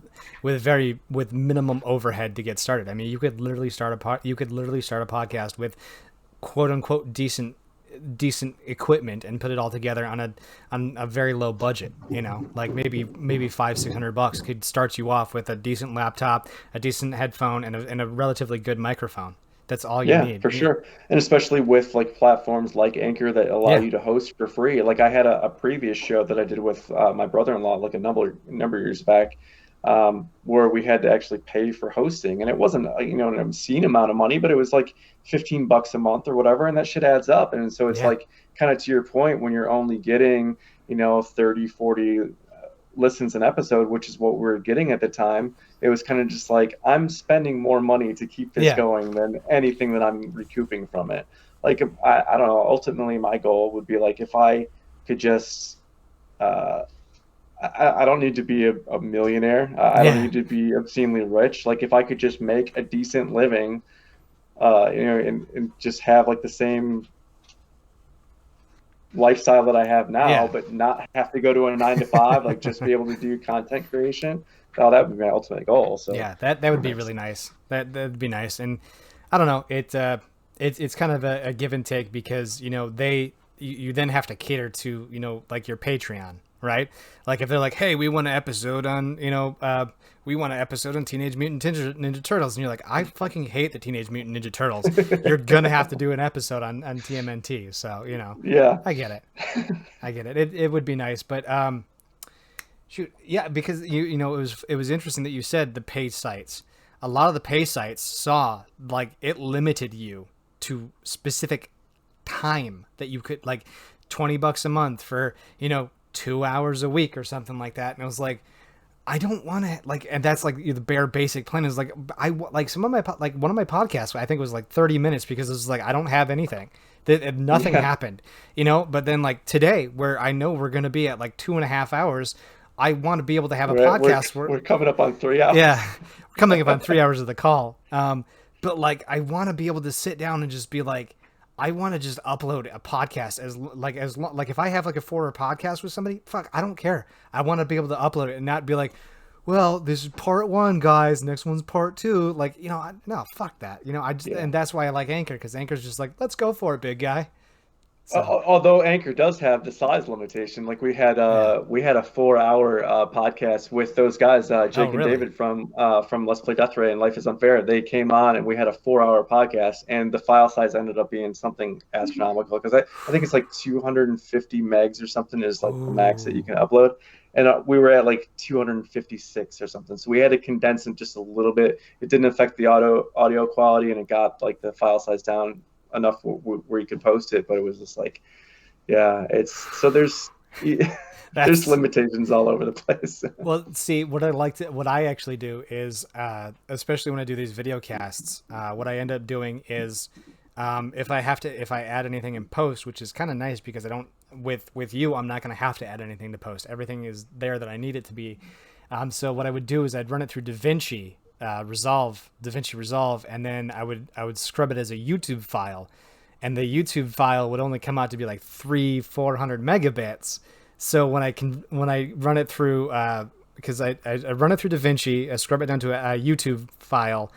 Yeah, I lose quality. I'm not gonna lie. I can only run at 30. I can only run at 24 frames a second at 1080p, which is not bad, but Yeah, it's not the best quality. But for a free you're right. For a free program, it's good. for sure. And then when I run it through VLC Media Player to convert it to just an audio file, like I'm Hmm. lucky if I've ever gotten above 100 megabits. So, and the nice thing is, it doesn't lose any video. I don't lose any audio quality out of the two conversions, which is nice. But with this podcast, it's gonna be different because I think I might just run it through DaVinci just to lower it down. Because if we're at like 2.5 hours of me recording the call, we're talking about like 20 gigs right now. Yeah, I I don't skimp. I'm 60 frames a second. I'm running a webcam here that you see me. I'm running the webcam I got. I'm running so many fucking things through the thing. It's bound to get big. But that's actually a good reason to kind of say let's call it. What go ahead, Eric, pimp yourself out. Tell us where we can find you, what you want us to see you on and stuff like that. yeah. File It or Entertainment podcast with Dylan and Eric. We just wrapped up the first season where we discussed movies. I mean, there's something for everybody. I mean, we went through the alphabet, A to Z, and we had a couple special episodes with some guests, Jake and David, the guys that I mentioned from Let's Play Death Ray, and we also had our friends Erica and Jesse from the Paranerds podcast, which is another really good podcast about like paranormal and also like funny, creepy pasta kind of stuff, which is great. Um, our second season is going to be doing the same alphabetical approach, but we're going to be talking about music, like bands and artists, and we're also going to be doing some movie-related stuff as a side project kind of thing too. So fans of movies don't have to abandon the feed altogether. And we're also going to be doing a music interview podcast that we're trying to reach out to musicians that want to talk about their craft and their art and just music in general. So I did a thing posting on Reddit looking for musicians, and the feedback has been great. Like it's been Was that more than you? I anticipated. Was that you? Because What's that? I literally just saw one. I literally just saw one not too long ago. It was either a music and producer that was asking to be featured on there. I don't know if you probably did see it here. Uh, So yeah, I just posted within the last couple of days. My Reddit is Gold Dome 13, nice. and so I put that on there, like looking for musicians, and I told people to just email us at the show email, and yeah, the feedback has been amazing. We've got 7 episodes that are going to be lined up already. So Nice. yeah, that podcast guest exchange thing is a pretty big tool. It's a great help. Well, that's how we found each other. Yeah, yeah. So yeah. I uh, I had to tweak that form because I had a bunch of people tweak out a form. It was funny because I had 13 submissions and only 6 or 7 invites on the calendar, which like, and then it's funny because like somebody be like, oh, like, because I was like, hey, what stage name do you want to use? And a lot of people were like, oh, call me Valkyrie or whatever. But then when they'd fill out the Calendly form to be like, this is my slot, they'd be like, oh, this is John Smith. And I'm like, okay, who the fuck is John Smith? And like, like I'm trying to like, so I got this dude from New Zealand who I'm actually going to interview. I think tomorrow's Saturday. I think I'm interviewing him. No, I'm interviewing him Sunday afternoon, or Sunday morning. I've got 2 coming up, but I'm talking to an Aussie dude, and he filed an event, but he didn't submit the form. So like, and it was funny because there's this guy that I was gonna talk to that turned out to be, and he put up on a thing using his OnlyFans Reddit, and so the dude has an OnlyFans. He was impressive. Okay. I am a very straight individual. I am straight as can be.